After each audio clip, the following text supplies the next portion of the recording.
అసలు కృష్ణ పరమాత్మ యొక్క ఆవిర్భావమే చాలా ఆశ్చర్యకరం. మిగిలిన అవతారాలలో పుట్టిన తరువాత లీలలు ఉంటాయి, కానీ శ్రీకృష్ణ పరమాత్మ అవతారంలో అసలు ఆయన పుట్టడమే ఒక లీల. లీల అన్న మాటని కొంచెం జాగ్రత్తగా అర్థం చేసుకోవాలి.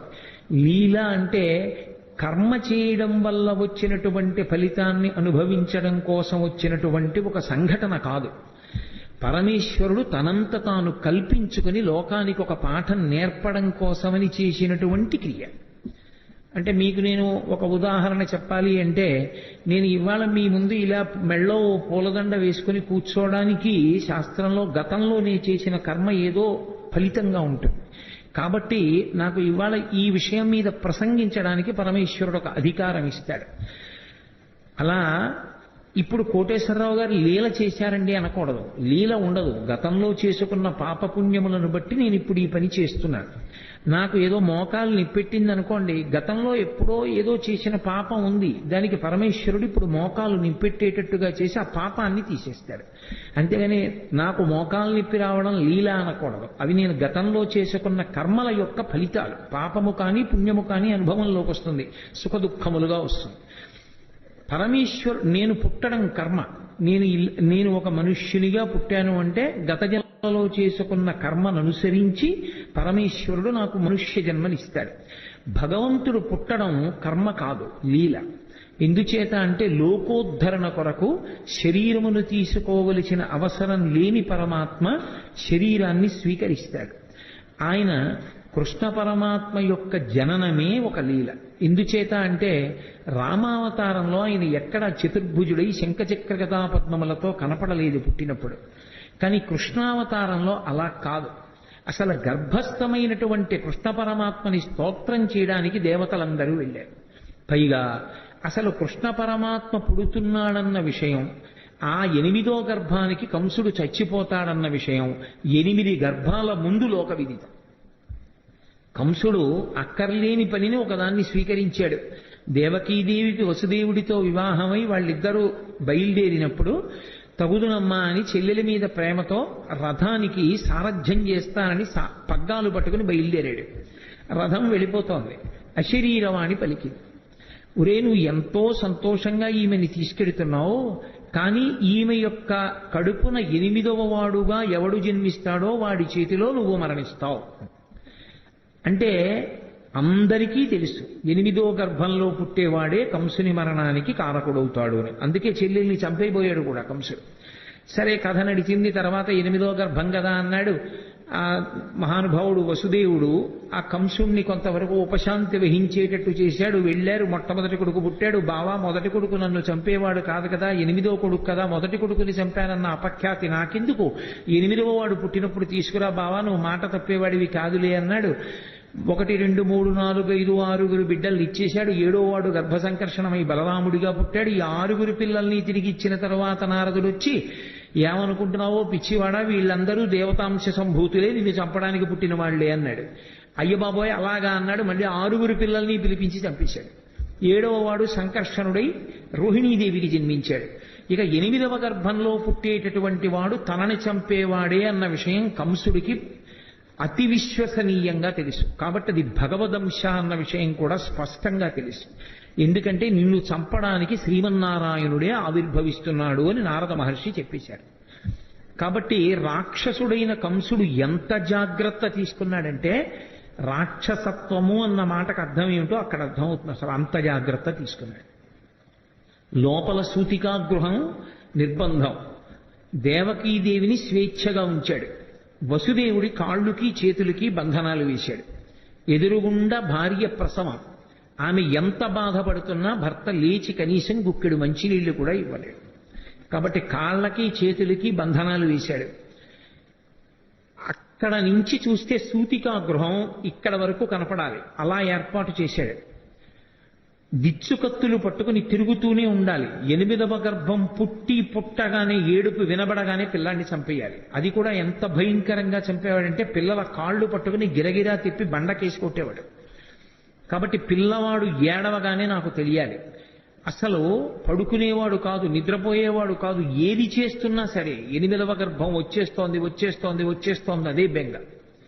ఇంత బెంగ పెట్టుకున్నప్పుడు శ్రావణ మాసంలో అష్టమి తిథి నాడు అర్ధరాత్రి కటిక చీకట్లో కారాగారంలో లోకాలన్నింటినీ పరిపాలింపవలసినటువంటి పరమాత్మ, ఆయనకి తెలియదు ఎవడెంత జాగ్రత్త తీసుకున్నా ఆయన మాయందు ఎవరు దాటి యువతలకి రాగలిగిన వాడు. మమ మాయా దురత్యయ అంటాడు. ఒక్కసారి ఆ మాయనంతటినీ కమ్మాడు. ఎక్కడి వాళ్ళక్కడ గాఢ నిద్రలోకి వెళ్ళిపోయారు. దేవకీ వసుదేవులు తప్ప ఎవ్వరూ లేరు. ఆఖరికి చిత్రం ఏమిటంటే దేవకీదేవి గర్భమునందున్నటువంటి శ్రీమన్నారాయణుణ్ణి 33 కోట్ల మంది దేవతలు చతుర్ముఖ బ్రహ్మగారితో కలిపి వచ్చి స్తోత్రం చేశారు. ఆయన పుట్టవలసిన సమయం ఆసన్నమైంది. ఏ విధమైనటువంటి ఇబ్బంది లేకుండా శిశోదయం అయిపోయింది. పిల్లాడు పుట్టాడు. లోకంలో ఎక్కడైనా పిల్లవాడు పుడితే తల్లిదండ్రులు సంతోషిస్తారు తప్ప పిల్లవాడికి తల్లిదండ్రులు నమస్కారం చేసి స్తోత్రం చేసినటువంటి సందర్భం ఉండదు. ఆఖరికి వామనమూర్తి పుట్టినప్పుడు కూడా నన్ను కన్న తండ్రి నా పాలి దైవమా నా తపప్పలంబ నా కుమార నాదు చిన్ని వడుగ నా కుల దీపక రగదయ్య భాగ్య రాశివగుచు అంటుంది. నా కొడుకనే అంటుంది అదితి. కానీ శ్రీకృష్ణ పరమాత్మ యొక్క అవతారంలో మాత్రం పుడుతూనే ప్రాకృత శిశువుగా కనపడలేదు. అసలు ఇలా పుడుతూనే జలధరదేహు నాజాను చతుర్బాహు సరసీరుహక్షు విశాలవక్షు జారుగదా శంఖ చక్ర పద్మ విలాసు కంఠ కౌస్తుభమణి కాంతిభాను కమనీయ కటిసూత్ర కంకణ కేయూర శ్రీవత్సలంచనంచిత విహారు మరుకుండలద్వయ మరు విహారు అని ఆ మహానుభావుడు పుడుతూనే ఆయన నీలమేఘఛాయ ఎలా ఉంటుందో అటువంటి మేఘఛాయతో శంఖచక్ర గదా పద్మములతో కూడుకున్నటువంటి వాడై కటిక చీకటితో ఉన్నటువంటి ఆ కారాగారమునందు భాషించాడు. ఈ పిల్లవాడిని చూశాడు వసుదేవుడు. ఆశ్చర్యపోయాడు. ఇదేమిట్రా, సాక్షాత్ శ్రీమన్నారాయణుడు కొడుకుగా పుట్టాడు. బాలు పూర్ణేందు రుచిజాలు భక్త లోకపాలు సుగుణాలవాలు కృపావిశాలు చూచి తిలకించి పులకించి చౌద్యమంది ఉబ్బి చెలరేగి వసుదేవుడు ఉత్సహించే అన్నారు పోతన గారు. బాలు పూర్ణేందు రుచిజాలు భక్త లోకపాలు, భక్తుల్ని లోకాల్ని పరిపాలించగలిగినటువంటి పరమాత్మ చిన్న పిల్లవాడిగా శంఖచక్ర గదాపద్మములతోటి శ్రీమన్నారాయణుడిగా ఆవిర్భవిస్తే వసుదేవుడు ఆశ్చర్యపోయి ఆ పిల్లవాడిని పట్టుకుని స్తోత్రం చేశాడు. సర్వము నీలోనిదిగా సర్వాత్మడమాత్మమత్తు సంపన్నుడవై సర్వమయుడగు నీకును సర్వేశ్వర లీవులోను సంధులు వెలయన్నన్నాడు. ఈశ్వర, ఈ సమస్తము నీ చేత నిండి నిబిడీకృతమైపోయింది. అటువంటి వాడివి మా కోసం నువ్వు కొడుకుగా పుట్టావా అని స్తోత్రం చేశాడు. దేవకీదేవి స్తోత్రం చేసింది. అసలు ఆ స్వరూపం ఎంత మంగళప్రదంగా ఉంటుందో చూపించారు పోతన గారు. జలధరదేహు అంటూ ప్రారంభించారు. జలధరదేహు అంటే మేఘము వంటి శరీరం ఉన్నవాడు అని. మేఘమునకు 2 లక్షణాలు ఉంటాయి. ఒకటి కాంతి, ఒకటి చల్లతనం. ఆ నలుపు ఏదో బొగ్గు నలుపులా ఉండదు. దానిలో విశేషమైనటువంటి కాంతి ఉంటుంది. కాంతి ఉంది కదా అని వెచ్చతనం ఉండదు, చల్లతనం ఉంటుంది. ఆయన యందు 2 ఉన్నాయి. ఒకటి కాంతి భా, అదే ఆచార్యతత్వమై కృష్ణం వందే జగద్గురుం అయింది. రెండవది చల్లతనం, అదే భక్తుల్ని పరిపాలించేటటువంటి గుణంగా ప్రకాశించింది. అందుకే శ్రీకృష్ణ పరమాత్మ పాండవులని ఆదుకోవడానికి పడినటువంటి కష్టాలు అన్నీ ఇన్నీకో. అన్ని కష్టాలు పడ్డాడు మహానుభావుడు. జలధరదేహు నాజాను చతుర్బాహు సరసీరుహక్షు విశాలవక్షు జారు గదా శంఖ చక్ర పద్మ విలాసు కంఠ కౌస్తుభమణి కాంతిభాను కమనీయ కటిసూత్ర కంకణ కేయూర శ్రీవత్సలంచనంచిత విహారు మరుకుండల ప్రభాయుత కుండల లలాటు వైఢూర్య మణిగణ వరకిరీటు బాలు పూర్ణేందు రుచిజాలు భక్త లోకపాలు సుగుణాలవాలు కృపావిశాలు చూచి తిలకించి పులకించి చూజ్యమంది ఉబ్బి చెలరేగి వసుదేవుడు ఉత్సహించే అని ఆ చిన్ని కృష్ణుణ్ణి చూసినటువంటి వసుదేవుడు పరమ సంతోషాన్ని పొందాడు. దేవకీదేవి అంత ఆనందాన్ని పొందింది. వాళ్ళకి కొడుకుగా పుట్టినటువంటి కృష్ణ పరమాత్మ దేవకీ వసుదేవులతో చెప్పాడు, నేను ఇది 3వసారి మీ కడుపున పుట్టడం. ఏ తల్లిదండ్రులు కన్నారో ఆ తల్లిదండ్రులకు తెలియదు. ఏ పిల్లవాడు పుట్టాడో ఆయన తల్లిదండ్రులతో చెప్తున్నాడు. ఇది లోకంలో ఎక్కడా జరగదు. అంత విచిత్రమైనటువంటి లీల. తల్లిదండ్రులు ఎక్కడైనా మా కొడుకని వాళ్ళకి తెలుస్తుంది, పిల్లవాడికి నేను వీళ్ళ బిడ్డన్నన్న విషయం కూడా వాడికి తెలియదు. వాడిని నిజంగా పొత్తిళ్లలోనే ఇంకోళ్ళు తీసుకెళ్లి పెంచారనుకోండి, ఎవరు పెంచారో వాళ్లే తల్లిదండ్రులు అనుకుంటాడు వాడు. అటువంటిది ఈ చిన్ని కృష్ణుడు దేవకీ వసుదేవులకు చెప్పాడు. ఎందుకని? పరమాత్మ స్వరూపం గనక. నేను 3వసారి మీ కడుపున పుట్టాను. ఒకసారి ఈయన పేరు కృష్ణి, నీ పేరు కృష్ణి దేవకీదేవి, ఆయన పేరు సుతపుడు వసుదేవుడు. మీ ఇద్దరు నా గురించి 12,000 దివ్య సంవత్సరములు తపస్సు చేశారు. నేను మీకు ప్రత్యక్షం అయ్యాను. ఏం కావాలని అడిగాను. నీలాంటి కొడుకు కావాలన్నారు. మీరు మోక్షం అడగలేదు. నాలాంటి కొడుకు నేను తప్ప ఇంకొకడు లేడు, అందుకని నేనే మీ కడుపున 3 మార్లు పుడతానని వరమిచ్చాను. ఆ జన్మలో మీకు పృష్ణి గర్భుడు అన్న పేరుతో పుట్టాను. వేరొకసారి మీరు మరిచిపోయినా నేను మరిచిపోలేదు. మీరు కశ్యప ప్రజాపతి అదితిగా ఉండగా వామనమూర్తిగా పుట్టాను. 3వ మాట ఇదే చిట్ట చివరిసారి మీ కడుపున నేను పుట్టడం. ఇది 3వసారి పుట్టాను. ఈ జన్మలో నా పేరు శ్రీకృష్ణుడు అని పిలుస్తారు. మీరిద్దరూ దేవకీ వసుదేవులని పిలవబడ్డారు. ఈ 3వ జన్మలో నేను శ్రీకృష్ణ పరమాత్మగా మీ కడుపున ఆవిర్భవించినప్పుడు చేసినటువంటి లీలల్ని మీరు నిరంతరం స్మరించిన కారణం చేత మీ మనసుని పట్టినటువంటి పాపరాశి ధ్వంసమై ఇక మళ్లీ పుట్టవలసిన అవసరం లేని పునరావృత్తి రహిత శాశ్వతమైనటువంటి శివసాయుజ్య స్థితిని మోక్ష రూపంలో మీరు పొందుతారు. కాబట్టి నా లీలను స్మరించడమే మీకు ఉత్తమోత్తమైనటువంటి లక్షణం అన్నాడు. పరమాత్మ ఆ జన్మలో వాళ్ళకి పిల్లాడిగా పుట్టి కూడా నేను మీ దగ్గర పెరగను. ఓ వసుదేవా, నువ్వు నన్ను తీసుకుని తల మీద పెట్టుకో. తెలుగు భాగవతంలో అయితే ఆంధ్ర భాగవతంలో గుండెల మీద పెట్టుకున్నాడు అని. నన్ను తీసుకుని ఈ అంతఃపురం నుంచి బయటికి వెళ్ళిపో. రాజ్యానికి సరిహద్దులో యమునా నది ప్రవహిస్తోంది మధురా నగరం దగ్గర. ఆ యమునా నది త్రోవ ఇస్తుంది, దాటి నందవ్రజానికి చేరుకో. నందవ్రజంలో ఇదే సమయానికి యోగమాయ పుట్టింది. అందుకే నారాయణ నారాయణి అన్నా చెల్లెళ్ళు పార్వతీదేవి శ్రీ మహావిష్ణువు. యోగమాయ పుట్టి ఉన్నది. నన్ను తీసుకెళ్లి అక్కడ పడుకోబెట్టి ఆ ఆడపిల్లని తీసుకెళ్లి మళ్ళీ వెనక్కి వచ్చేసిన తరువాత మళ్ళీ నువ్వు అంతఃపురంలోకి వచ్చి కాళ్ళకి చేతులకి సంకెళ్ళు పడిపోయి యథాస్థితిని పొందిన తరువాత ఆడపిల్ల ఏడుస్తుంది. ఏడిచిన తరువాత కంసుడు లేస్తాడు. కాబట్టి నన్ను తీసుకెళ్లి నందవ్రజంలో విడిచిపెట్టాయి అన్నాడు. సరేనన్నాడు. ఆ పిల్లవాడిని తీసుకున్నాడు, బయటికి బయలుదేరాడు. ఆశౌరికి తెరవెసగెను ప్రకాశోద్దత తుంగ భంగ కలిత ధరాసాకాశయగు యమున మును సీతేశునకు పయోధి త్రోవ ఇచ్చిన భంగిన్నన్నారు పోతన గారు.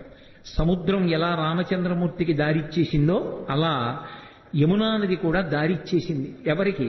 కృష్ణ పరమాత్మని తల మీద పెట్టుకున్నటువంటి వసుదేవుడికి. అందుకే రామచంద్రమూర్తికి ఎక్కువ సంబంధం గోదావరి సరయూ నది. కృష్ణ పరమాత్మకి ఆద్యంతము సంబంధము యమునా నది. యమునా నదితో ఆయనకి సంబంధం ఉండడానికి కారణం ఒక్కటే. యముడు యమున వీళ్ళిద్దరూ అన్నా చెల్లి. వీళ్ళిద్దరూ సూర్య భగవానుడి యొక్క బిడ్డలు. యమున ముందుకు నడిచి వెళ్ళిపోతూ ఉంటుంది, కాలము వెనక్కి రాదు. గంగ అలా కాదు, గంగ ముందుకు వెళ్ళి వెనక్కి ఎడుతుంది. కాశీలో దక్షిణానికి వెడుతున్న గంగ మళ్ళీ వెనక్కి తిరిగి ఉత్తరానికి వెళ్ళింది. గంగ దక్షిణానికి వెళ్ళింది అంటే జనన మరణ శోక సంసార స్వరూపం. ఉత్తరానికి తిరగడం అంటే మృత్యువునంత పోగొట్టగలిగినటువంటి పరమేశ్వర స్థానాన్ని, కైలాసాన్ని చూడడం. అక్కడ తిరిగింది కాబట్టి ఉత్తరానికి కాశీపట్టణంలో ప్రవహించేటటువంటి గంగకి ఒక ప్రత్యేకమైనటువంటి ప్రాముఖ్యత ఏర్పడింది. అందుకే కాశీగంగా అంటూ ఉంటారు. యమున అలా కాదు, ముందుకే వెడుతుంది. అందుకే యమున కాలస్వరూపం. యమునని దాటలేరెవరు. కాలాన్ని దాటడం ఎవరికి సాధ్యం కాదు. కాలమును దాటేశాడు అంటే ఇక పుట్టడు అని గుర్తు, మోక్షాన్ని పొందాడు అని. కాలమునందు పడిపోయి మళ్ళీ కాలమునందు పుడుతూ ఉంటాడు. పునరపి జననం పునరపి మరణం పునరపి జననీ జఠరేశయనం. కానీ ఎవరు కృష్ణ పరమాత్మని తలయందు ధరిస్తారో వారు మాత్రము కాలము దారిచ్చేస్తుంది. అంటే ఇక వాళ్ళు పుట్టవలసిన అవసరం ఉండదు. అందుకే రాసలీల కూడా ఎక్కడ చేస్తాడు అంటే యమునా నది ఒడ్డునే చేస్తాడు. రాసలీల అంటే ఏదో ఒళ్ళు కొవ్వెక్కి ఆడవాళ్లతో కలిసి ఆడినటువంటి క్రీడ కాదది. రాసలీల అంటే ఎంతమంది జీవులు తరించడానికి సిద్ధంగా ఉన్నారో, ఎంతమంది ఆ భక్తి పరిపక్వతని పొందారో అంతమంది పరమాత్మ యొక్క బ్రహ్మానందాన్ని అనుభవించేటటువంటి స్థితిని భాగవతంలో రాసలీలా ఘట్టంగా తీసుకొచ్చారు. అందుకే అంగనామంగనాం అంతరే మాధవం అంటాడు లీలాశుకుడు. ఇటు పక్కన ఒక అంగన, ఇటు పక్కన ఒక అంగన ఉంటే మధ్యలో కృష్ణుడు ఉంటాడు. కృష్ణుడికి మధ్యలో అంగన ఉంటుంది. అంటే ఎంతమంది జీవులు బ్రహ్మానంద స్థితిలో ఉంటారో అంతమందిని బ్రహ్మానంద స్థితిలో పరమేశ్వరుణ్ణి అనుభవిస్తూ ఉంటారు. ఆ స్థితిని ఆవిష్కరించేటటువంటి అద్భుత ప్రక్రియ రాసలీల. అది కాలాతీత స్థితిని చూపిస్తుంది. కాబట్టి యమున ఒడ్డునే చేస్తాడు కృష్ణ పరమాత్మ. అంతటి మహానుభావుడు. అదే ఆయనలో ఉన్నటువంటి మెరుపు. అందుకే కృష్ణుని యొక్క లీలలను అర్థమై తెలుసుకుంటే జ్ఞానము కలుగుతుంది. ఒకవేళ వాటి లోపల ఉన్న విశేషం తెలియకపోయినా పరమభక్తితో కృష్ణలీలల్ని విన్నంత మాత్రం చేత ఒక లక్షణం కలుగుతుంది. అది మీరు తెలిసి వినండి, తెలియక వినండి. మీరు మనసు మాత్రం ఆర్ద్రతతో సంస్కారవంతంగా భక్తితో ఆ లీలల్ని వింటే, కృష్ణ పరమాత్మ యొక్క స్పర్శ మనసుకి తగిలితే, ఆయన తగలగానే పాపమంతా కూడా తొలగిపోతుంది. అందుకే కృష్ణలీలల్ని ఎందుకంత గొప్పగా చెప్పుకుంటారు లోకంలో అంటే, కృష్ణలీలలు మనసుకి తగిలితే, మనసుకి కృష్ణుడితో సంపర్కం ఏర్పడితే అది పాప దాహకత్వానికి కారణమవుతుంది. అందుకు మహానుభావుడు అన్ని లీలలు చేశాడు. అది ద్వాపర యుగంలో జరిగింది. కలియుగంలోకి వచ్చేటప్పటికి భాగవతం పేరుతో వాటిని వింటాం. అందులో ప్రధానమైనటువంటివి జారలీల, చోరలీల. మీరు చూడండి, జారలీల అంటే సాధారణంగా ఎప్పుడు స్మరిస్తారంటే రాత్రి వేళ స్మరిస్తారు. ఏదో కృష్ణుడు ఇంతమంది గోపికలతో తిరిగాడని.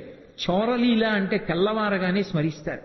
ఏదో పక్కింట్లో లేకపోతే పక్క సందులో కుక్కలు ఎక్కువ మురిగాయి అనుకోండి, ఏమిటి రాత్రి కుక్కలు అన్ని మురిగాయి, ఏమైనా దొంగతనం జరిగిందా అంటారు. చోరలీల తెల్లవారుజామున స్మరింపబడుతుంది, జారలీల రాత్రి స్మరింపబడుతుంది. నిందాపూర్వకంగానైనా సరే కృష్ణుడు రాసలీల చేశాడు అని రాత్రి స్మరించిన, నిందాపూర్వకంగానైనా సరే కృష్ణుడు దొంగతనం చేశాడని ఉదయం వేళ స్మరించిన, రాబోయే కలియుగంలో జారత్వము చోరత్వము ఈ రెండిటి గురించి ఎక్కువ మంది చదువుకుంటారు, ఎక్కువ మంది మాట్లాడుకుంటారు. తెల్లవారి లేచి పేపర్ తీస్తే ఏముంటుంది? ఎవడు ఎత్తుకుపోయాడు, ఎవడు చట్టాన్ని పాడు చేశాడు, ఈ విషయాలే ఉంటాయి. దొంగతనాలు కావేమిటి అవన్నీ? అవి చదువుకుంటే పాపం. కనీసం దాని మీద అనురక్తి కొద్దీ కృష్ణుడి యొక్క చోరలీల చెప్పుకుంటే, కృష్ణుడు చేసిన దొంగతనమని మాట్లాడినా సరే అది మోక్షానికి కారణం. రాత్రి జారలీల మాట్లాడుకుంటే కృష్ణుడు జారుడన్నా సరే ఆయనకేం బెంగలేదు. కానీ కృష్ణ అన్న మాట ఎత్తారు కాబట్టి అది పాపాన్ని దహింపచేస్తుంది. అందుకే అసలు ఆయన పేరే కృష్ణ. కృష్ణ అంటే నిరతిశయ ఆనంద స్వరూపుడు అని అర్థం. అది నిరతిశయ ఆనందం. ఆ ఆనందంలో ఇంకా ఎక్కడా కూడా దుఃఖ స్పర్శ అనేటటువంటిది ఉండదు. అంత మహాద్భుతమైనటువంటి అవతారం శ్రీకృష్ణావతారం. అటువంటి శ్రీకృష్ణావతారం యమునా నదితో ఎక్కువగా సంబంధాన్ని కలిగి ఉంటుంది. అందుకే మళ్ళీ ఒకసారి వెనక్కి రండి. వసుదేవుడు చెప్తే ఆ కృష్ణ పరమాత్మని తల మీద పెట్టుకుని వసుదేవుడు బయలుదేరి వెడుతుంటే యమున దారిచ్చింది. యమున దారిచ్చింది అన్న మాటకు అర్థం ఏంటంటే కాలము దారి విడిచిపెట్టేసింది అని. ఎవరికి కృష్ణుడు తల మీద ఉంటాడో వాడికి కాలము దారి విడిచిపెడుతుంది. నందవ్రజానికి వెళ్ళాడు. ఏమి ఎందుకు ఉండకూడదు మధురానగరంలో? మధురానగరంలో కృష్ణుడు ఉండడు. ఎంతకాలం ఉండడు? కృష్ణుడు ఎంతకాలం ఉండడు అంటే కంసుడు ఉన్నంత కాలము కృష్ణుడు ఉండడు. కంసుడు మధురని విడిచిపెట్టేస్తే, కంస సంహారం అయిపోతే కృష్ణుడు మధురలోనే ఉంటాడు. కంసుడు మధురని పరిపాలించినంత కాలం కృష్ణుడు నందవ్రజంలో ఉంటాడు. దాని అర్థం ఏమిటంటే మధ్యలో యమునా నది ఉంటుంది. నందవ్రజంలో ఉండడము అన్న మాటకు అర్థం ఏమిటంటే ఎప్పుడూ భగవద్భక్తితో అరమరికలు లేకుండా సంతోషంగా ఉండేటటువంటి వాళ్ళు సద్గుణోపేతులు ఎక్కడున్నారో అక్కడ భగవానుడు ఉంటాడు తప్ప, కామంతో ఉండేటటువంటి వాళ్ళు ఎప్పుడూ కోరికలతో ఉండేటటువంటి వాళ్ళు ఉన్న చోట భగవానుడు ఉండలేడు. అందుకే మధుర అంటే తీయనైనది అని. మధురమైన తలంపులతో కంసుడు గత జన్మలో కాలనేమి కోర్కెలతో వెంపర్లాడుతూ కంసుడు మధురని పరిపాలించినంత కాలం కృష్ణుడు ఉండడు, నందవ్రజంలో ఉంటాడు. కంస సంహారం అయిపోతే అదే కృష్ణుడి చేతిలో కంసుడు మడిసిపోతే మధురానగరంలో ఉండిపోతాడు. అప్పుడు ఆ మనసు పవిత్రం. కంసుడు లేని మనసు పవిత్రం. మీరు ఎక్కడ అన్వయించేయండి అంతే. అందుకే కాముడు ఉన్న చోట రాముడు ఉండడు అంటారు. కామకోటికి రామకోటికి తేడా ఏమి అని వారు పరమాచార్య స్వామి. కాబట్టి కాముడున్న చోట రాముడు ఉండలేడు, ఆయనకి చోటు ఉండదు అక్కడ. రాముడున్న చోట కాముడు ఉండే అవకాశం ఉండదు. భగవత్తత్వమునందు రమించే హృదయంలో కామానికి చోటు లేదు. భగవత్తత్వంలో రమించడానికి అవకాశం లేని చోట కాముడు మాత్రమే ఉండే అవకాశం ఉంటుంది. అందుకే కాముడు రాముడు, కృష్ణుడు కంసుడు, ఇవి రెండు ఎప్పుడు ఒకరుంటే రెండవ వారు ఉండరు. ఆఖరికి మాత్రం భగవంతుణ్ణి నమ్ముకున్న భక్తుడికి మాత్రం ఎప్పుడో అప్పుడు కంస సంహారమో కామ సంహారమో చేసి కృష్ణుడో రాముడో హృదయంలోకి వచ్చి నిలబడడం మాత్రం ఖాయం. ఆ భక్తి మాత్రం ఉండాలి. అందుకే నందవ్రజంలో పడుకోబెట్టి మళ్ళీ ఆడపిల్లని తీసుకుని ఈవలి వీపుకి వచ్చి లోపలికి వెళ్ళి ఆడపిల్లని తీసుకుని దేవకీదేవి పక్కన పడుకోబెట్టి వచ్చి కూర్చున్నటువంటి వసుదేవునికి బంధనములు మాత్రం పడలేదు. మళ్లీ తలుపులు వేసేసుకున్నాయి, గొలుసులు పడిపోయాయి, తాళాలు పడిపోయాయి, అన్నీ పడిపోయాయి, అందరూ నిద్రపోతున్నారు. సంకెళ్ళు పట్టుకోలేదు. అవెందుకు పట్టుకో అంటే పదముల సంఖ్యలు నిడుకుని మదితలచుతు సూరసుతుడు ముందరు ఓలెన్ కుదురుకొను రీతి దేహమున కదిలించుతు నూరకుండె గురువరతంబున్న నరపోతన గారు. ఈసారి బంధనాలు ఆయనే వేసుకున్నాడు వసుదేవుడు, అవి తగులుకోలేదు. దాని అర్థం ఏమిటంటే ఒక్కసారి శ్రీకృష్ణ పరమాత్మని శిరస్సునందు ధరించిన తరువాత, ఆ జ్ఞానం ఆవిర్భవించిన తరువాత సంసారమునందున్నట్టుంటాడు తప్ప ఇక సంసారమునందు లేనివాడు. అందుకే ఇక బంధనములు మాత్రం తగులుకోవు వసుదేవుడికి. బంధనములను తాను తగిలించుకున్నాడు. అంటే సంసారమునందున్నవాడిలా ఉంటాడు. అందుకే అసలు కృష్ణ పరమాత్మ యొక్క జననమే గొప్ప లీల. అసలు కృష్ణ పరమాత్మ యొక్క జననం అన్నది బాగా అర్థమైతే వేదాంత రహస్యములు చాలా అర్థమైపోతాయి. అసలు మనుష్య శరీరము, ఆత్మ, సత్యాసత్య వివేకము ఇవన్నీ కూడా బాగా అర్థమవడానికి అవకాశం ఇచ్చేది ఏది అంటే శ్రీకృష్ణ పరమాత్మ యొక్క జననమే. అందుకే దాన్ని పరిపూర్ణావతారం అని పిలవడానికి కారణం అదే. ఒకవేళ అలా ఏమీ అర్థం కాలేదనుకోండి, దాని వలన వచ్చిన నష్టం ఏమీ లేదు. కనీసం కృష్ణుడు పుట్టాడు, అలా పుట్టగలడు అని నమ్మి వినగలిగితే చాలు, అది రక్షిస్తుంది. కృష్ణుడు పుట్టాడు, పిల్ల ఏడిచింది, కంసుడు లేచాడు, పరిగెత్తుకెళ్ళాడు. అన్న శమింపుమన్న తగదల్లుడు కాటిది మెనకోడలవు మన్నన చేయు మన్న విను మానిని చంపుట రాచపాడి కాదన్న సుకీర్తివై మనగదన్న మహాత్ములు పోవుత్రోవు పోవన్న భవత్ సహోదరి కదన్న నిను శరణంబు వేడదన్నని ఏడిచింది దేవకీదేవి.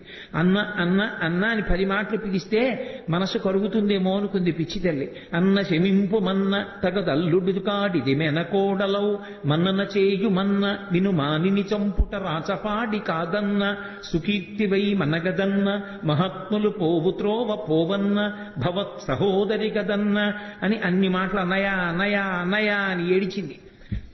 అయినా బలవంతంగా పిల్ల కాళ్ళు పట్టుకుని లాగేసి గిరగిరా తిప్పి ఆ పిల్లని బండకేసి కొట్టబోయాడు. ఆ పిల్ల రాతికి తగలడం మానేసి ఆకాశంలోకి ఎగిరిపోయి పుష్ప మాలల చేత అలంకరింపబడి దేవతలందరూ ఆమెని సేవిస్తుండగా, ఓరి పిచ్చివాడా, నిన్ను చంపేవాడు నాతో కలిసి వేరొక చోట పుట్టాడు. పోని ఊరుకున్నాడా? ఇంకా పళ్ళు రాని పిల్లలు, పాలు తాగుతున్న పిల్లలు ఎక్కడెక్కడున్నారో వాళ్ళందరినీ చంపేయమన్నాడు. అక్కడ ప్రారంభమయ్యాయి కృష్ణలీలలు. అసలు శ్రీకృష్ణ పరమాత్మకి ఇంకా పాపం ఆయనకి అసలు అందుకే కన్నులు తెరవని కడుచిన్ని పాపడై దానవి చనుబాలు త్రాగి చంపే అన్నారు గోపకాంతలు ఆయన గురించి చెప్తూ. ఇంకా అసలు పుట్టినటువంటి పిల్లాడు, ఆయనకి కళ్ళు సరిగ్గా తెరవడం, తన కాలు చెయ్యి తను తీసుకోవడం కూడా రానట్టుగా ఉన్నటువంటి పిల్లవాడిని చంపడానికి వచ్చింది పూతన. సిరిమమ్మం బ్రతకంగ చూచటకొనై శృంగార వేషంబుతో నరుదే నోపునటంచు గోపికలు చిక్పల్రాక మోహించి తత్పరలై చూడ లతంగిపోయి కనియన్ పర్యంక మధ్యంబునన్ భరువస్మానుల తేజు దుర్జనవధ ప్రారంభ కొండింబకొన్ అంటారు పోతన. ఇంకా బూది కప్పిన నిప్పులా ఏమీ తెలియని వాళ్ళ పడుకుని ఉన్నటువంటి చిన్ని కృష్ణుణ్ణి చూసింది పూతన. లక్ష్మీదేవిలా వేషం కట్టింది చంపేస్తానని. తీరా లోపలికి వెళ్ళింది. ఎంత అందంగా ఉన్నాడు రాయి పిల్లాడనుకుంది. పరమాత్మ యొక్క అందం ఎవరినైనా మోహింపచేస్తుంది. ఎంత అందంగా ఉన్నాడు రా అనుకుంది.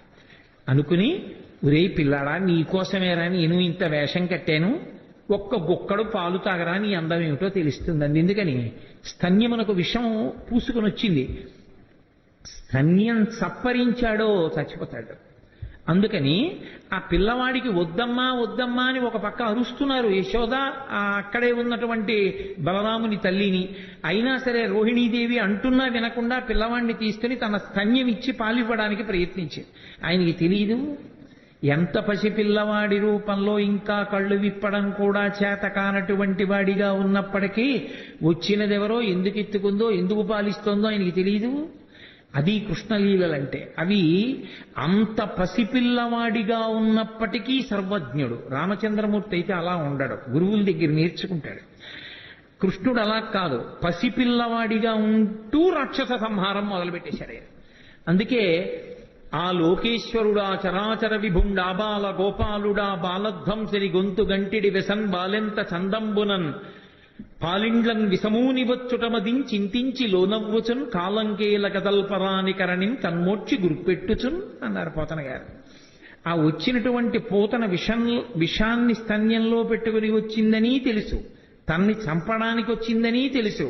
కానీ ఏమీ తెలియనటువంటి పిల్లవాళ్ళ కళ్ళు గట్టిగా మూసుకుని గుర్రు పెట్టి పిల్లలు, చంటి పిల్లలు నిద్రపోతున్నప్పుడు చిన్న గుర్ర గుర్రని చప్పుడు వస్తుంది. ఆ గుర్ర గుర్రని చప్పుడు చేస్తూ గాఢ నిద్రలో ఉన్నవాళ్ళ తన కాలు చెయ్యి తనకి కదపడం చేత కాని వాడిలా ఉన్నాడు. ఎందుకని పిల్లలకు అలవాటు ఉంటుంది, బొటనవేలు ఇక్కడికి తెచ్చి నోట్లో పెట్టుకోవాలని వాళ్ళ తాపత్రయం.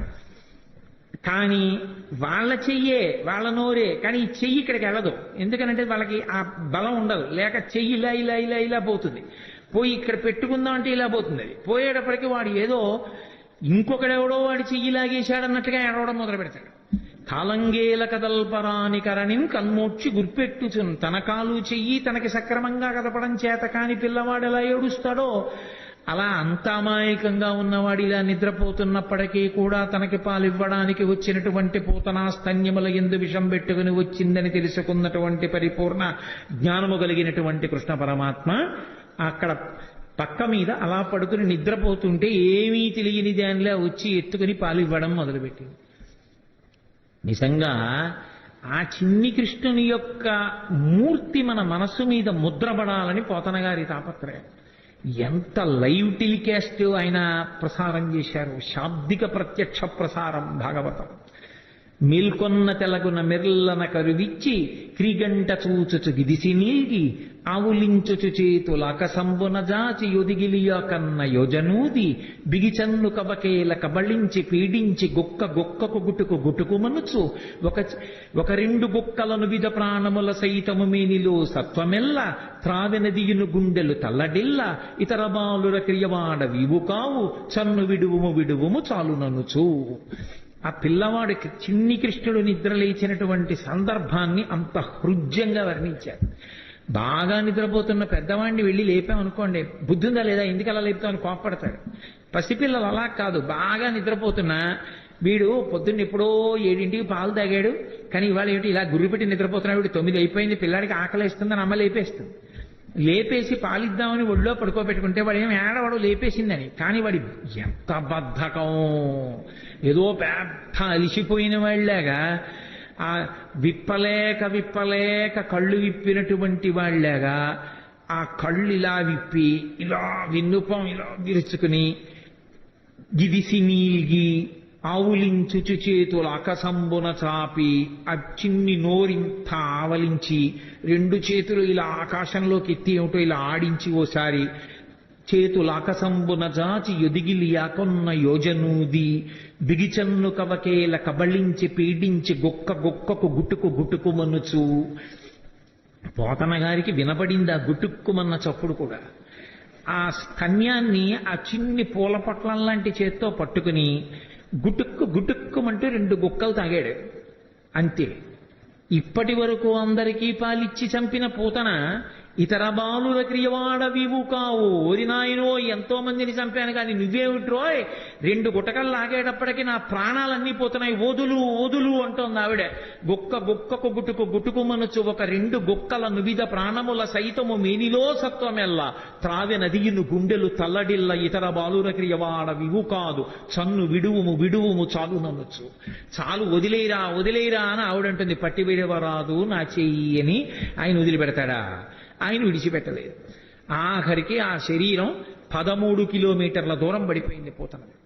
అవి బాల్య లీలలంటే కృష్ణుని యొక్క లీలలు అంత అద్భుతంగా ఉంటాయి. ఏమీ ఎరగని వాళ్ళ పోతన శరీరం మీద పడి ఏడుస్తూ ఆడుకుంటున్నాడు. పాపం 13 కిలోమీటర్ల శరీరం దాని మీద ఎక్కి పెరిగెత్తింది ఆ పిచ్చి తల్లి యశోదాదేవి. ఆ గోపాల బాలురు గోపకాంతలు ఇంతమంది వెతికారు. నేలంగూలిన మేటి పెన్నురముపై నిర్భీతి క్రీడించు ఓ బాలారమ్మని మూపు చేర్చుకొని సంస్పర్శించి ఆరార్చుచున్ గోలాంగూలము తిప్పి గోరజములంజల్లించి గోమూత్రముంజల్లి తద్బాలాంగంబుల గోమయంబలదిరా 12 నామంబులని. ఎక్కడ పిల్లవాడు బెంగపెట్టేసుకున్నాడో, ఎక్కడ భయపడిపోయాడో, ఇంత పెద్ద శరీరం మీద పడిపోయాడని పాపం ఆ పిచ్చి తల్లి యశోద గోపకాంతలో ఆయన్ని పగపగబా తీసుకెళ్లి ఓ ఆవు దగ్గరికి తీసుకెళ్లి దాని వెనకాతల కూర్చోబెట్టి తోక దాని ఆయన చుట్టూ తిప్పి ఆ పేడ తీసుకొచ్చి ఆవు మూత్రం తీసుకొచ్చి ఆయన 12 అవయవాల మీద పెట్టి ఏదో శిరస్సును కేశవుడు రక్షించుగాక, హృదయమును గోవిందుడు రక్షించుగాక, మోకాళ్లను అధోక్షజుడు రక్షించుగాక, ఆయన 12 నామాలతోటే ఆయనకి రక్ష పెట్టారు. ఏమీ తెలియని వాళ్ళలాగా, నిజంగా అమాయకంగా ఉన్న వాళ్ళలాగే ఆయన అమ్మతోటి అంత రక్ష పెట్టించుకున్నాడు. చిత్రం ఏమిటంటే 2 గుక్కలు తాగినందుకు గాను ఆ వసుదేవుడు మధురానగరం నుంచి తిరిగొస్తూ ఇంత పెద్ద శరీరం అడ్డంగా పడిపోయింది ఏమిటని పెద్ద పెద్ద కట్టె పుల్లలు ఇంధనాలు తీసుకొచ్చి దాని మీద పడేసి అగ్నిహోత్ర సంస్కారం చేసి వాసన వస్తుందని ఉత్తరీయ ముక్కుకు అడ్డం పెట్టుకుని వెళ్ళిపోతున్నారు. రగిలి పొగులు మగువ దేహము నుండి అగరు పరిమళముల పగలు వెడలే దేహకల్మషములు శ్రీహరిముఖమున త్రామబడుట చేసి భూవరేణ్య అంటారు పోతన గారు. 2 గుక్కలలో నేను నాది అన్న అహంకార మమకారాలన్నీ తాగేశాడు కాబట్టి ఆమె శరీరమునందు ఏ కల్మషం లేదు. అందుకే ఆమె శరీరం కాలిపోతుంటే అగరవత్తులు కాలిపోతున్న సువాసనలు వచ్చాయి. కన్న తల్లి ఏ స్థితి పొందుతుందో అటువంటి స్థితి పూతన పొందేసింది. దీని లోపల ఉన్నటువంటి తత్వం అర్థం అవ్వచ్చు, అర్థం కాకపోవచ్చు. కానీ చిన్ని కృష్ణుడు పాలు తాగి పూతనా సంహారం చేసినటువంటి సందర్భాన్ని వింటున్నప్పుడు మనసు రమించి ఆ చిన్ని కృష్ణుడి మీద హత్తుకుందనుకోండి, చాలు. ఆ కృష్ణ పాద స్పర్శ చాలు సమస్త పాపములను తొలగతోస్తుంది. అంత శక్తివంతము. అందుకే అసలు పెద్దవాడైపోయినటువంటి కృష్ణ పరమాత్మ చేసినటువంటి లీలల గురించి చెప్పుకున్న కన్నా శ్రీకృష్ణుని యొక్క బాల్యలీలల గురించి చెప్పుకున్నట్టుగా చెప్పుకోరు పెద్దవాడి లీలలు. ఎందుచేత అంటే పెద్దవాడైపోయిన కృష్ణుని యొక్క లీలలు చాలా గంభీరంగా ఉంటాయి. చిన్ని కృష్ణుడిగా చేసినటువంటి లీలలు హృద్యంగా ఉంటాయి, ఆకర్షణీయంగా ఉంటాయి, ఆబాలగోపాలాన్ని ఆకర్షిస్తాయి. అందుకే వ్యాసుల వారు ఎంత అనుభవించారో, పోతన గారు ఎంత అనుభవించారో, మధుసూదన సరస్వతి ఎంత అనుభవించారో, లీలాశుకుడు ఎంత అనుభవించాడో, బాల్యలీలలకు ఉన్నంత గొప్ప స్థానం శ్రీకృష్ణ పరమాత్మ యొక్క అవతారంలో నిజానికి పెద్దవాడైపోయినటువంటి కృష్ణుడి యందు లేదని నేను అనను. కానీ మనం కూడా బాలకృష్ణుడి యొక్క మూర్తిని చూస్తే పొందేటటువంటి ఉత్సాహం పెద్ద కృష్ణుని యొక్క మూర్తిని చూస్తే పొందాం. బాలకృష్ణుని యొక్క లీలలు అంత అద్భుతంగా ఉంటాయి. అందుకే ఆ పోతన గారు బాలకృష్ణుడి యొక్క లీలల్ని ఎన్నిటినీ చెప్పారో. బాలురకు పాలు లేవని బాలింతలు మొరలు పెట్టపకపకన గియా బాలుండాలము చేయుచు ఆలకు గ్రేపులను విడిచనంబోజాక్షి వారిల్లు సొచ్చి కడవల దూరంబుగ నీయి త్రాగితుదనా కడవల్ వీరింట నీసుతుండెడ వారికి వీరికి పెద్దవాదయ్య సతీ ఆడంజని మీగడ పెరుగోడక నీసుతుడు త్రావి ఒక ఇంచుకతా కోడలి మూతింజరిమిన కోడలు ముచ్చనుచు అత్త కొట్టెల తాంగి. నేను వీటికి అర్థాలు చెప్పక్కర్లేదు, మీకు ఆ పద్యం చదువుతుంటేనే అర్థమైపోతుంది. స్వార్థపరులైనటువంటి అత్తాకోడళ్ళు కడవల్లో వెన్నదాచుకునేవారు. కృష్ణుడు ఎక్కడొస్తాడో అని. కృష్ణుడు ఏం చేశాడంటే రాని వచ్చాడు, ఓ రాత్రి వచ్చాడు, శుభ్రంగా వెన్నంతా తినేశాడు. వెళ్ళిపోయే ముందు కొంచెం వెన్న కోడలు మూతికి రాసి వెళ్ళిపోయాడు. అత్తగారు పొద్దున్న లేచి కడవ దగ్గరికి వెళ్ళింది. కడవలన్నీ ఖాళీ. కోడల్ని లేపడానికి వచ్చింది, మూతి మీద వెన్న ఉంది. ఆశిముచ్చా రాత్రి నేను పడుకున్న తర్వాత వెన్నంతా తినేశావా అని ఆ కోడల్ని పట్టు కొట్టింది. దాచుకున్న వాళ్ళు అలా ఉంటారు. వచ్చిన అతిథుల్ని ఆదరించినటువంటి వాళ్ళు ఎంత అందంగా ఉంటారో, సంసారాలు ఎంత బాగుంటాయో చెప్పడానికి ఒక్కొక్క లీల వెనక మళ్ళీ ఒక్కొక్క తాత్పర్యం. బాలురకు పాలు లేవని బాలింతలు మొరలు పెట్ట పకపకన గియా బాలుండాలము చేయుచు ఆలకు గ్రేపులను విడిచి అంబోజాక్షి. మా పిల్లలకి పాలు లేకుండా చేసేసాడమ్మా, సాయంకాలం అయ్యేటప్పటికి ఎక్కడి నుంచి వచ్చాడో దూడలన్నీ వదిలేశాడు, ఆవుల దగ్గర పాలన్నీ తాగేశాయి, మా పిల్లలు ఏడుస్తున్నారని కొంతమంది గోపకాంతలు వచ్చి చెప్పారు. ఎన్ని లీలలో పుట్టి పుట్టడు నేడు దొంగిలబోయి వారిల్లు చొచ్చి తా ఉట్టి అందక పీటలు రోలు ప్రోవిడి ఎక్కి చేపెట్టజాలక కుండ కిందొక తూటునరించి మీ పట్టి మీగడపాలు చెరలు పట్టి తాగెతలోదరి. దీనికి అర్థం చెప్పాలని నేను అనుకోవట్లా, అంటాను కానీ మళ్ళీ చెప్తుంటాను. కృష్ణుడు ఇంటికి వెళ్ళాడు, ఆ అత్త కోడలు ఉట్టి దొరికితే తాగేస్తాడని చెప్పి ఉట్టి కింద ఉంటే ప్రమాదం అని చెప్పి పైన కట్టేశారు. తీసుకెళ్లేదో చిక్కంలో పెట్టి పైన కట్టారు. రానే వచ్చాడు, చూశాడు, ఓహో ఈ అత్తా కోడలు పైకి కట్టారా ఎలా అనుకున్నాడు. పీటలు రోళ్లు అన్నీ తీసుకొచ్చాడు, అక్కడ వేసాడు, వాటి మీద ఎక్కాడు. ఇలా చేయి పెడదామని చూశాడు, అందలేదు. పీటలు రోళ్లు వేసుకున్న అందనంత పైకి పెట్టేశారా, వీళ్ళ పని చెప్పాలనుకున్నాడు. ఓ రాయి ఒకటి తీసి కిందకి అన్నం పెట్టాడు, చక్కగా పైనుంచి కారిపోతోంది. హాయిగా అందరూ చేరలు పట్టి తాగారు, వెళ్ళిపోయారు. భాగవతం కాదు కానీ నాకు ఇది చెప్పినప్పుడల్లా జ్ఞాపకం వస్తూ ఉంటుంది.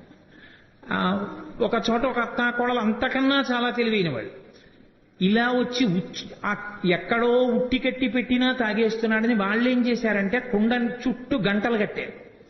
వచ్చి ముట్టుకున్నాడో గంటలు మోగుతాయి, అప్పుడు పట్టుకోవచ్చు అనుకున్నాడు. ఆయన ఏం చేశాడు, పీట వేసుకున్నాడు, రోడ్లు వేసుకున్నాడు, పిల్లల్ని ఎక్కించాడు, ఆ వీపులు ఎక్కాడు, దగ్గరికి వెళ్ళాడు. ఎలా ముట్టుకోవడం, ముట్టుకుంటే గంటలు మోగుతాయి. చూశాడు పరాత్పరుడు, ఆయన శాసనానికి ఏది లొంగదే. ఓ గంటలలారా మీరు మ్రోగకుడు అన్నాడు. అవి విన్నాయి. చక్కగా వెన్న తీశాడు, పిల్లలందరికీ పెట్టాడు. ముందు వాళ్ళకి పెడితే కాంత అంత ఎండవు, అందరికీ అందిందా, అందింది. ఇప్పుడు ఆఖరణ తను తీసుకుని ఇలా నోటి దగ్గర పెట్టుకున్నాడు, గంటల గనకన మోగి. అరే మిమ్మల్ని మోగద్దన్నాను కదా, ఎందుకు మోగారన్నాయి. ఏం చెప్పమంటావు పరమేశ్వర, వాళ్ళకి పెడితే ఊరుకున్నా, నువ్వు నోట్లో పెట్టుకుంటే నైవేద్యం అలవాటు గంట మోగడం, అందుకని మోగేశామన్నాయి. అలా ఎంతమంది ఎన్ని అనుభవించారో మహానుభావుడు.